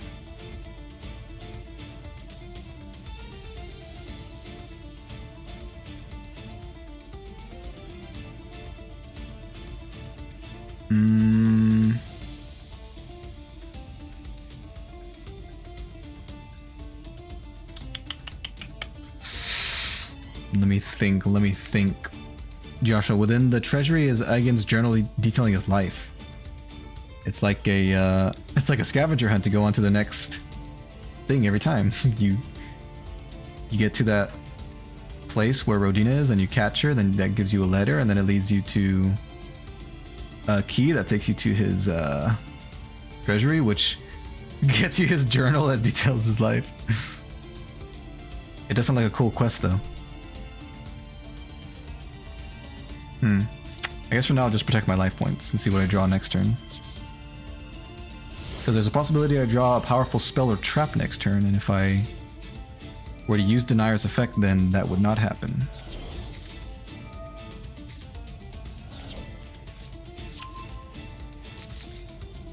Oh, bam. Bam, ba, bam, ba, bam.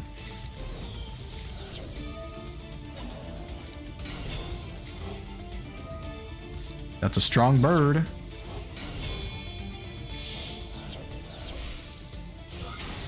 Link summon. Another Blackbeard.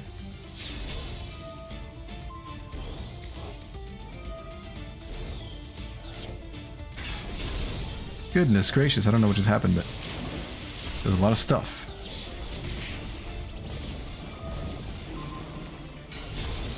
Oh my goodness. Oh, that's a quick effect. No! We've been defeated!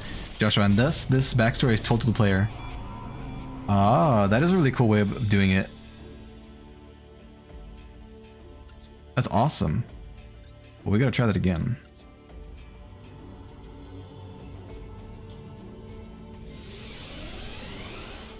That's a really cool way of getting the player to know, like, what that place was all about and why that haunter was there.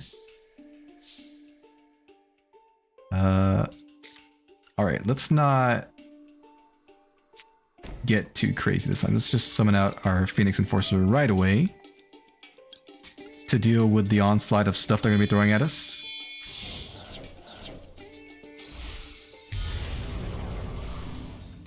Ba-boom! We'll end our turn there. Let's activate D Tactics.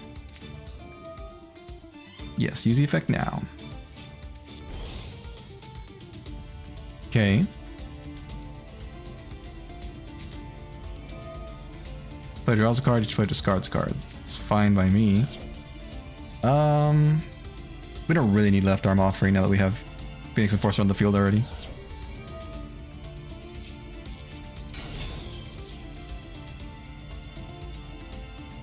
I don't really care about that. You guys can summon your stuff.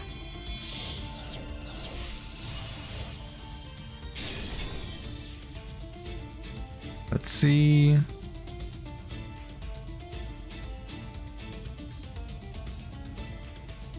I don't really want him banishing my thing, so let me just use this guy's effect. I'll destroy myself and your monster. How about that? Now activate his effect. Bring yourself back next turn. Alrighty then. That went well. Let's draw. We'll resummon our Phoenix Enforcer. And with D-Tactics' effect, we'll destroy their pesky face-down card.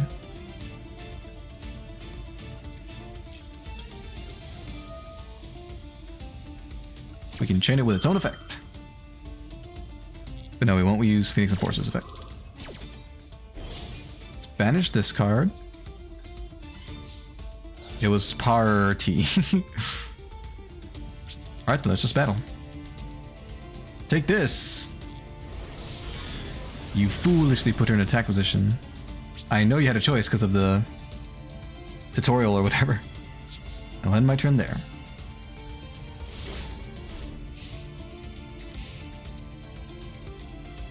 We'll use D-Tactics.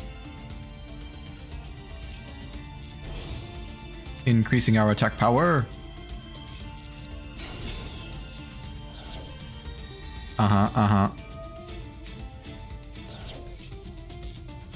Go ahead, go ahead.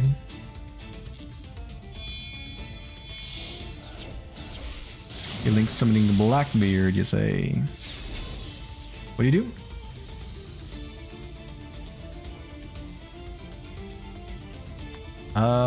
Yeah, we'll destroy that before it gets that effect off. Goodbye. Let's redo that. Joshua Sullivan. Egan was a very cold ruler. His backstory doesn't justify his actions, but it does give context as to why he became that way. Yeah, I can see that. Caesar Martinez. Venvi, I'm going to watch where to find 120 shrines. Okay, Venvi, bye. Goodbye, Caesar. Good luck with that. It's going to be quite the journey to get all those shrines, but best of luck. I know you can do it.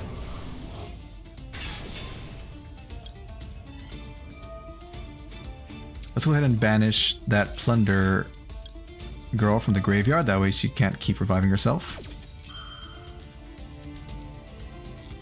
No, we're good. We're good. Yes, we'll banish this one. Let's battle!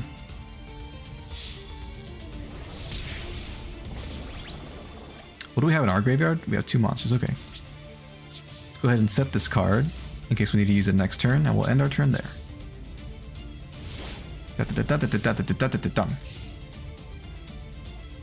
We'll use D-Tactics to strengthen my monsters.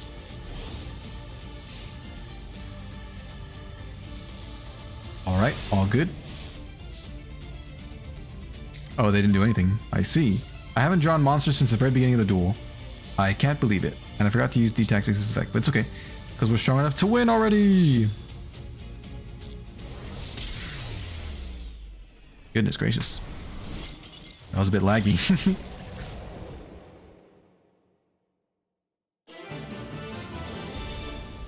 And that victory took quite a while to get on screen. Which is interesting. Clear! We're in the clear. Oh, another gate we can't open.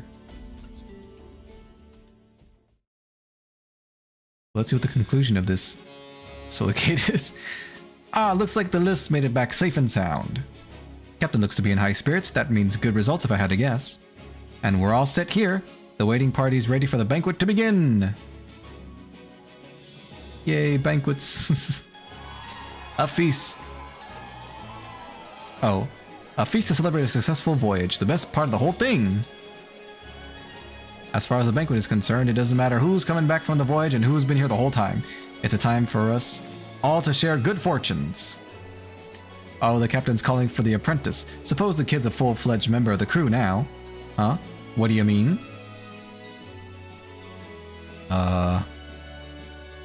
Yeah, what do you mean? Hello? Okay. Well, you see, when we plunder patrols are recognized as full-fledged members, we receive a spyglass from the captain. For us, that one possession is as important as our very lives. It's more than just some tool for navigation. It's proof the captain sees us as his comrades. That kid'll be more zealous to be a part of the Plunder Patrol than ever before. Here's wishing you luck, earning a spyglass of your own one day. Do your darndest. I ain't even gotten mine yet. Ah, poor fellow. He'll get it someday. He just needs to keep at it.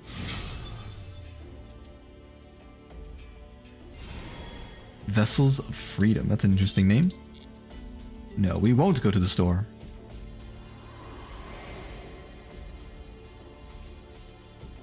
Alright, so this is the last one that has story-based scenarios. Well, I didn't think we'd get through all of them in one stream, to be honest. But I guess we can always come back and do these later. Optimus Prime Stuff. Hi, hello Optimus Prime Stuff. What is up? What is up? It's been a while since I played this game, huh? How's your day going, Optimus? Thank you for joining today's stream. The Tribe of the Abyssal Waters.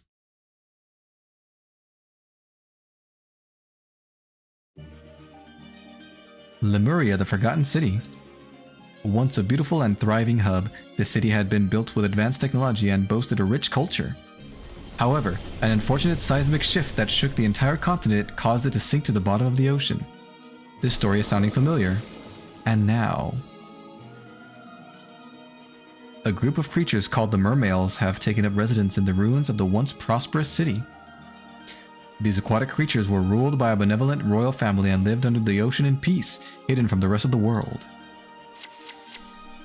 These merfolk loved to sing and would often offer their songs to the god of the sea, praying that their daily lives would remain protected and peaceful.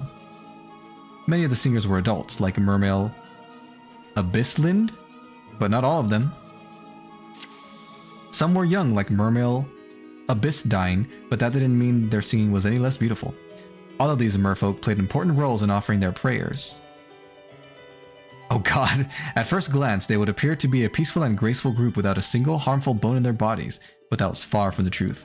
In fact, within them dwelled a great power that they weren't afraid to use when worst came to worst.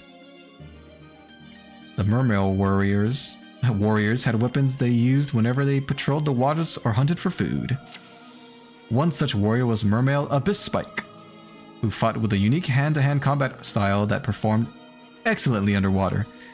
That doesn't seem like it would do very well underwater, but who am I to judge? There was also Mermale Abysssterge, who wielded his chained harpoon with great dexterity. These warriors trained and fought bravely to ensure the safety of their people. The Mermales were a nomadic tribe, and they had traveled many miles to find a safe place they could call home. This lifestyle gave rise to their fearsome battle capabilities and skill. Ooh. So they're warriors. We're getting a lot of water orbs between the last two, we're gonna get some more too, goodness gracious. The last two gates.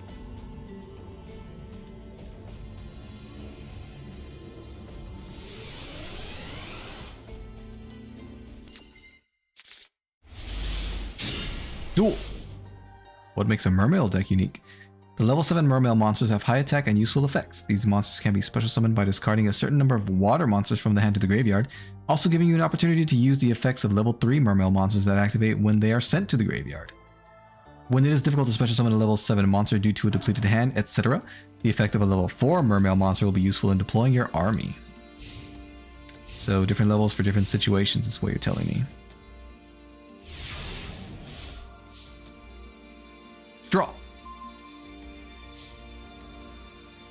Use the effect of Mermale Abyssmegalo to your advantage and win the duel in this turn. First, special summon Mermale Abyssmegalo from your hand by activating its effect. Discard 2 other water monsters. My whole hand? Excuse me. I'll activate his effect.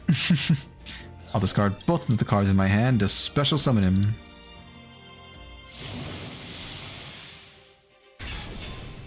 Very nice, very cool looking. Activate the effects of Abyssmegalo, you successfully summoned. And Abyssgoond, that was discarded to the graveyard. Add Abyss Scale of the Mizuchi from your hand to your deck. I mean, from your deck to your hand. Special summon Mermale Abysslind. Okay. I'll do it. Yes, yes, yes. Good, good, good, good, good.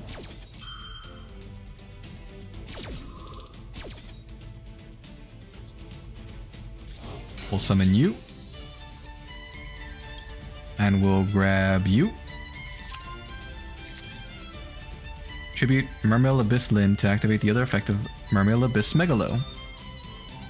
You'll be able to attack twice during this turn. Ooh. Josh O'Sullivan, Abyss Megalo used to be like $80. Was it really? Is it that good a card? I mean, I guess it does it all, right? It searches cards from the deck and it can attack twice per turn. That's 2400 attack. That makes it pretty fearsome. But $80, my goodness.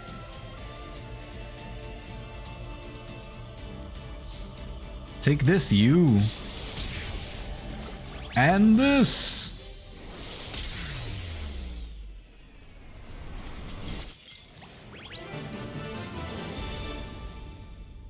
Sweet.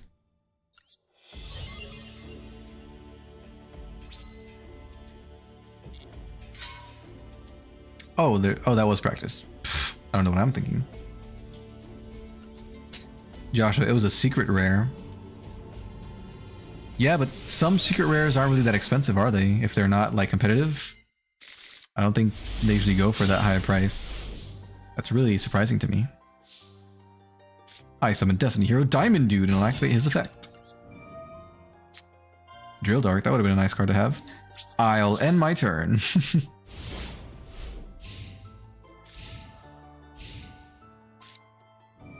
What is this? Umiruka.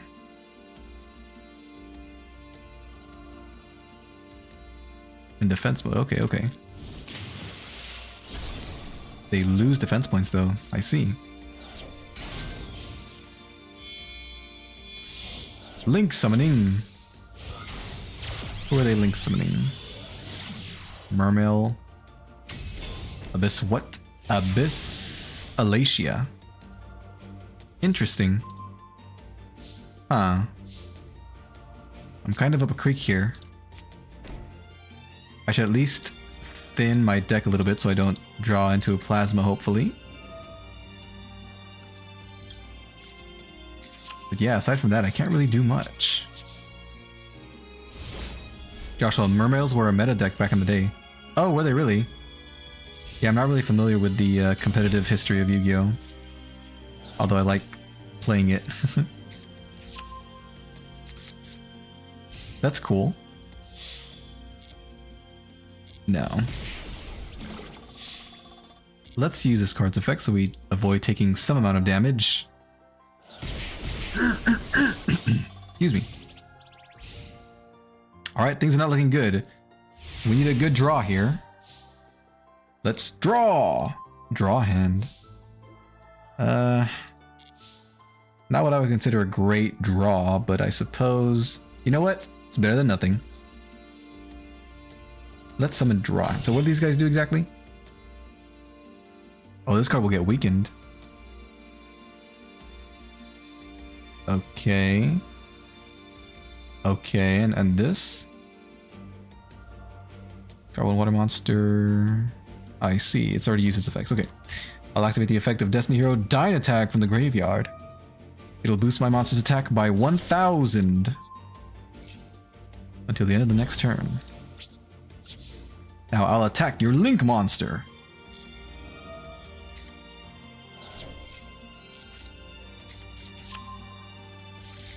Interesting. Continue the attack. Draw hand. Also, that got weaker now, yes. Very good, very nice. Excuse me, excuse me. Abyss Baleen. Alright.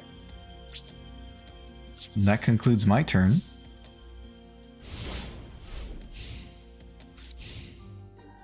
I'll activate my trap card, D-Tactics. Yes, use the effect now. What about that? We're equal in strength now. Oh.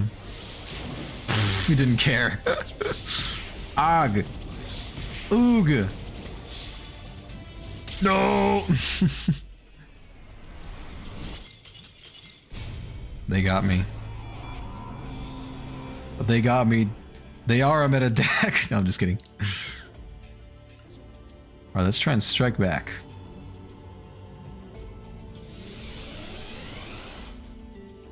Using Diamond Dude at the first turn kind of screwed me over since I couldn't draw my Drill Dark.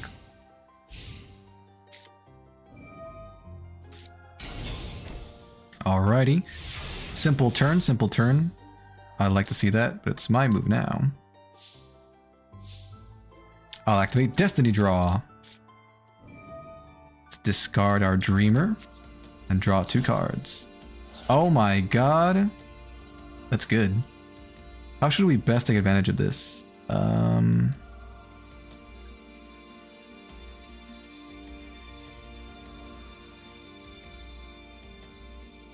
I think bringing out Phoenix Enforcer is just the best play. We'll fuse our draw hand and our Dogma.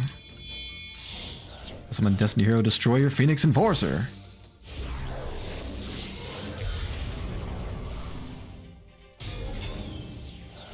Then we can summon Drill Dark, although we have nothing else to summon with it. Let's battle. I'll attack that monster with Drill Dark. No. And we'll attack directly with Destroyer Phoenix Enforcer. And in our second main phase, let's go ahead and destroy their spell or trap that they have down here. What was that? Oh wow. Alright, and my turn.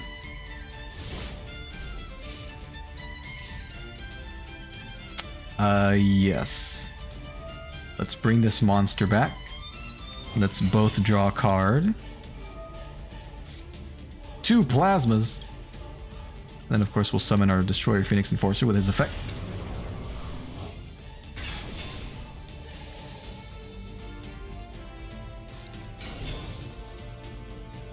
Okay.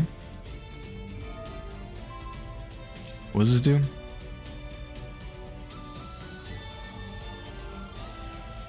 Interesting, interesting.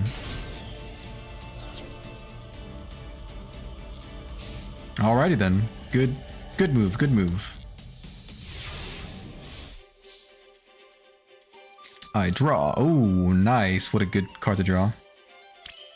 Let's battle. I'll attack with Drill Dark. What does this do? Destroy one other monster field. Wait, what? Oh, in your hand or field. Gains attack or defense equal to destroyed monsters. Yeah, we'll just blow over that with this card's effect. Joshua Sullivan, I tried to build a Mermail deck back in the day and gave up due to Megalo being a 3-copy staple. That's when it was $80? Oh my goodness, that is quite a pricey... That's a pretty penny to pay.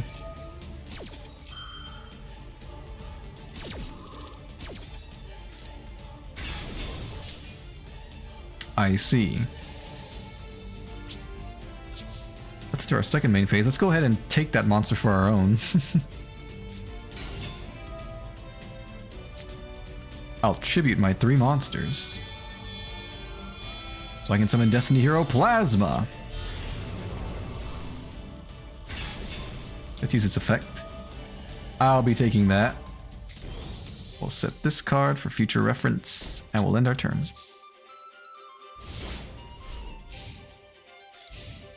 Bring back my Phoenix Enforcer.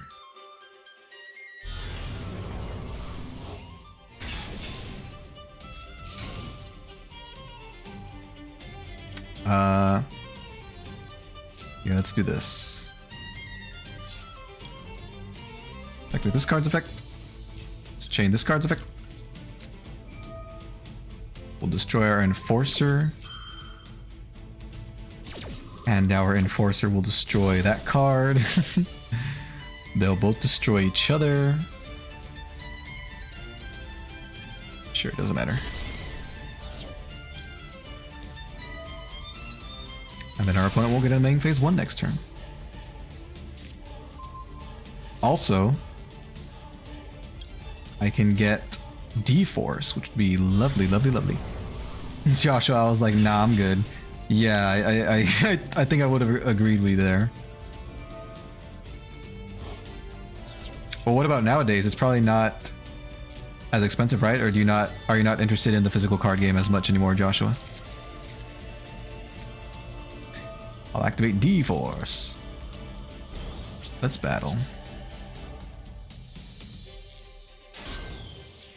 Take this. Take this. And finally take this.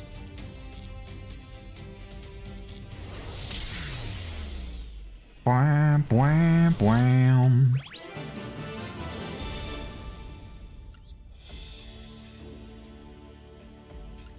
Very good, very nice. Oh, look at that, we actually can open this gate. Nice, so we get some extra duels. A big reason for their survival was the leadership of their royal family. The queen who currently oversaw the tribe was Mermail Abystrite. In their pursuit of a peaceful life, they were not always able to avoid battle, and some of them had been quite devastating. However, they were able to pull through with the support of their queen and her guards. At their helm was Mermail Abyssmegalo, who fought with a large saw with teeth like a shark's and promised safety to his people with his gallantry. However, protecting the merfolk was not all the royal guards did. They had also been entrusted with a secret mission. They were also protectors of the treasures of the mermails, the abyss scales, 3 suits of armor with powerful magic imbued within, and a certain golden bracelet. Joshua, I love the physical card game, I just don't like Master Rule 4. Oh, gotcha. Master Rule 4 introducing the Link monsters, right? Do you like Link heavy decks or Pendulum heavy ones? Because it's a lot easier now that they lifted the restrictions on Fusion, Xyz, and Synchro monsters where you can summon them from the extra deck to any zone. They don't have to be pointed to by Link monsters. But yeah, if you use Pendulums or Link monsters a lot, I can see how that's like a no-no, a not great time. The golden bracelet was so famous that even the regular Mermail citizens had heard whispers of it. Legend says that the golden bracelet is so mighty that it can take over the world. Whoever wears it will obtain enormous power and will become ruler of the mermails. The only one who knew the specifics of the bracelet's powers and its whereabouts was Queen Abystrite. To this day, the bracelet is still shrouded in much mystery. Queen Abystrite prayed that she would never have to unleash the powers of these secret treasures. After much wandering, the mermails would finally arrive at Lemuria and call it their safe haven and home. The treasures and their fearsome powers stay hidden, and the mermaids spend their days peacefully. And so, for now, the queen was able to rest easy. Complete! Even more water orbs.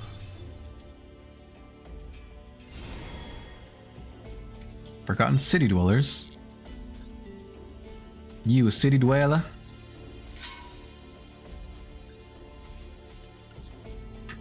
Alright, we got these 2 more duels and then I think we'll call it a stream.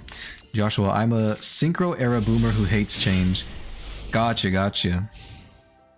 Yeah, no worries. I understand disliking change. But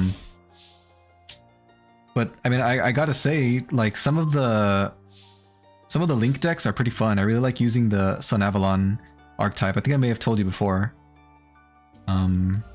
That archetype is pretty fun to me. That's an entirely Link focused deck. Also, I have to keep playing. I don't have to keep playing, but I'm encouraged to keep playing because like old archetypes that I like keep getting new support. Like Destiny Heroes, of course, they've been getting new support fairly recently, and the Egyptian God cards, which I really like using, got support very, very recently in the Megatins of this year. So I keep on playing. It keeps me interested. It keeps me invested.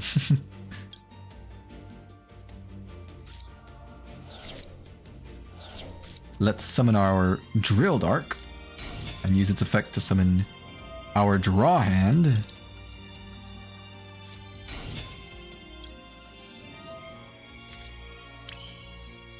Joshua, anything beyond XCs is not my jam. Gotcha, gotcha. Anything beyond XCs. Alright, let's go into battle. Yeah, there's no shame in that. I'm sure a lot of people share that sentiment. But I love the game too much to stop playing it, even with all the changes. Use a double discard by one, special summon something from your hand.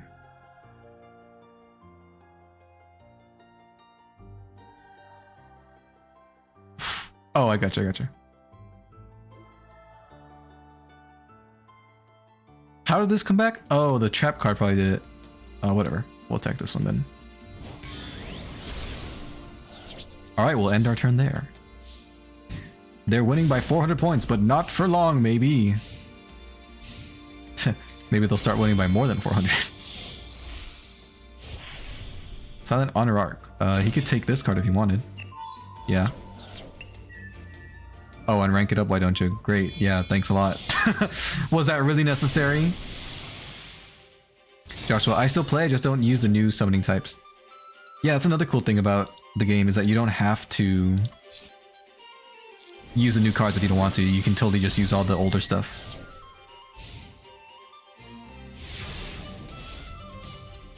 So would you say you still use cubics, or are you using different types of decks nowadays? Monsters. Yeah. You took my monster. I'm gonna take yours now. I'll discard this card and this card. Bye bye. I summon D-Cubed from my deck. 2 copies. I'll tribute them so I can special summon my Destiny Hero Plasma.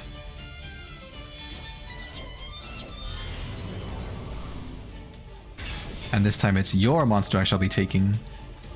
Give me that. Now let's battle. Attack directly! That's all for now. Come again.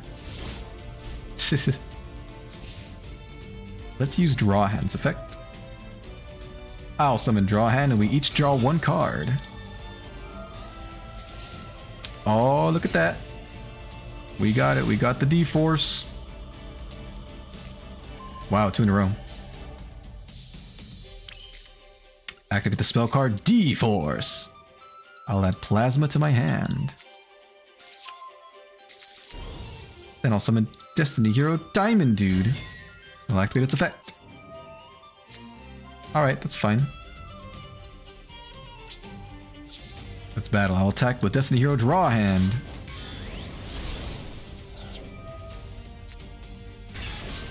Then I'll attack with Destiny Hero Plasma. I'll attack with Diamond Dude.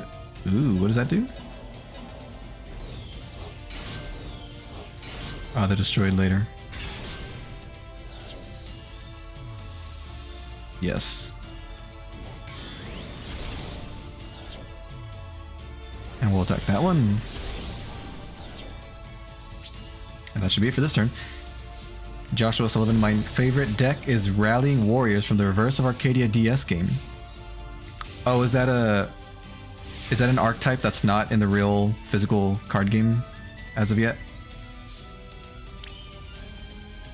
Let's use Diamond Dude's effect again. Alright, another monster. Let's battle.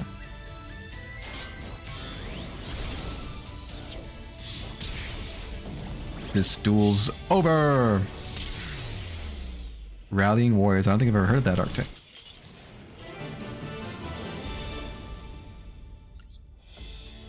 Then again, I never did try that game.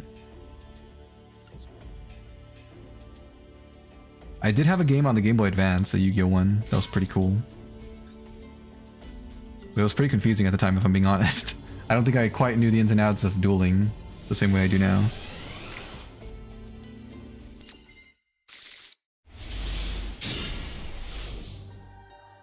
This is a good hand. I like this hand. It's the name of the deck, not an archetype. Oh, I see. What's Oh, I gotcha, I gotcha. So what kind of monsters did it consist of then?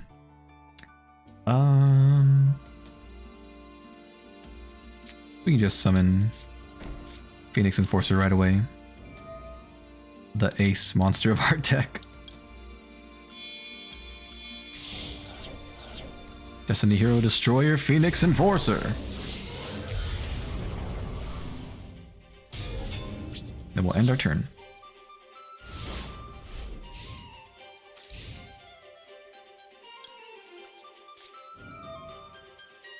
Yep, we'll use the effect right now. Oh yeah, I forgot about draw hands. Like, darn it! I could have strengthened them both. It's fine. It's fine. Yeah, we'll give them a 7th card. That's fine, that's fine. Ooh, that's our offering. That's good.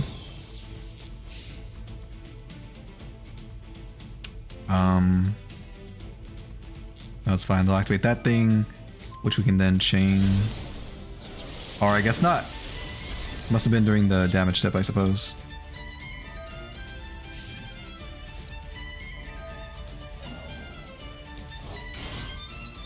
Joshua, it was Yusei's old deck before he found Stardust Dragon. Oh, okay, the same one that he used in the anime? Because I am a little familiar with that deck. That had Junk Warrior as its main boss monster, right? That is a cool deck. The one that uses like Cobalt Hedgehog and Sonic Chick. I remember those cards.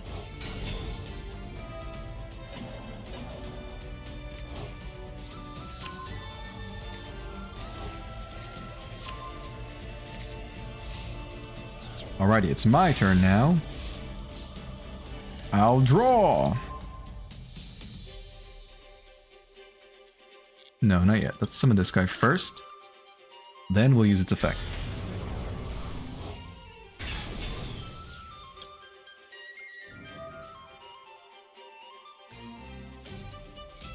Let's chain it with its own effect.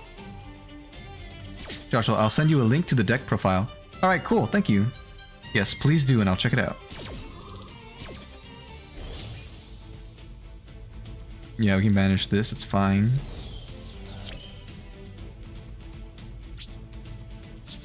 Let's battle. We'll attack you.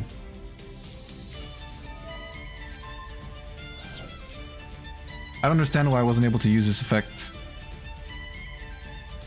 last time, but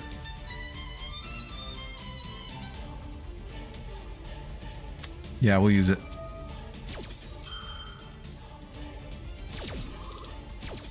Bum bum bum bum bum bum.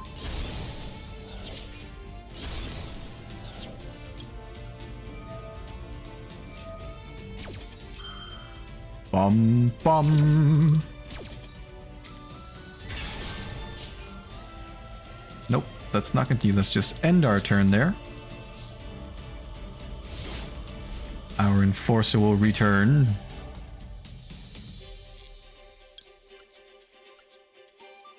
Ba-boom!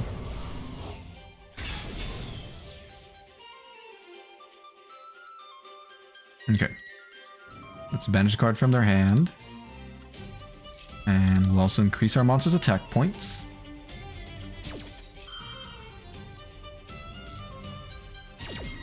What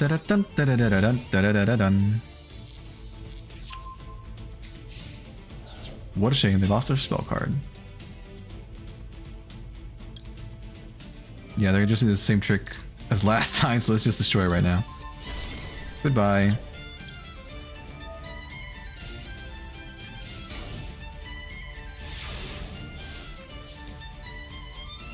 Draw.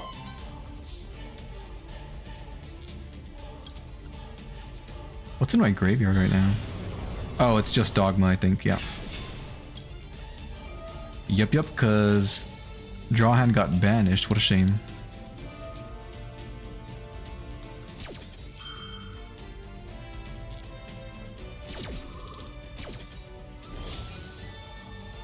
No. Alright, finally that monster's dealt with. Let's battle.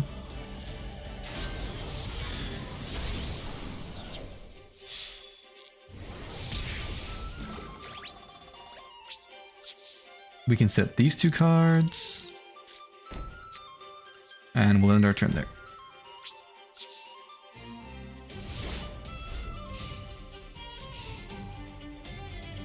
They've done a stupendous job surviving so far. It's turn 6 already. But I feel like their time's coming to an end. Yep, they didn't draw anything. Alright then. It was a nice duel. Let's go ahead and end it already. I attack directly with Draw Hand. Then with Destroyer Phoenix Enforcer.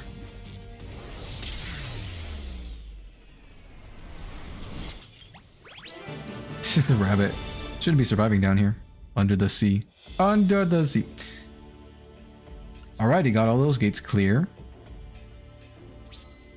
Oh, sweet, more gems. Very nice, very nice. When we inevitably make a new deck, whenever that day comes, I'll have some gems to spend. Okay, that is going to be the end of today's stream, everybody. Oh, we're getting some news. But we already saw this. Thank you everyone so much for joining who will stop by to watch. Hope you had fun. I don't know when I'll be playing this again. I wasn't expecting to go through all the solo gates today, to be honest. But someday in the future, undoubtedly they will get more updates and I'll want to play it again, so I will someday. But yeah, for now, goodbye everybody. Thank you for watching. I hope you have a great rest of the day or evening. Tomorrow at 4 p.m. Central Time, I'll be playing Fall Guys, so hope to see you guys there. Goodbye everybody.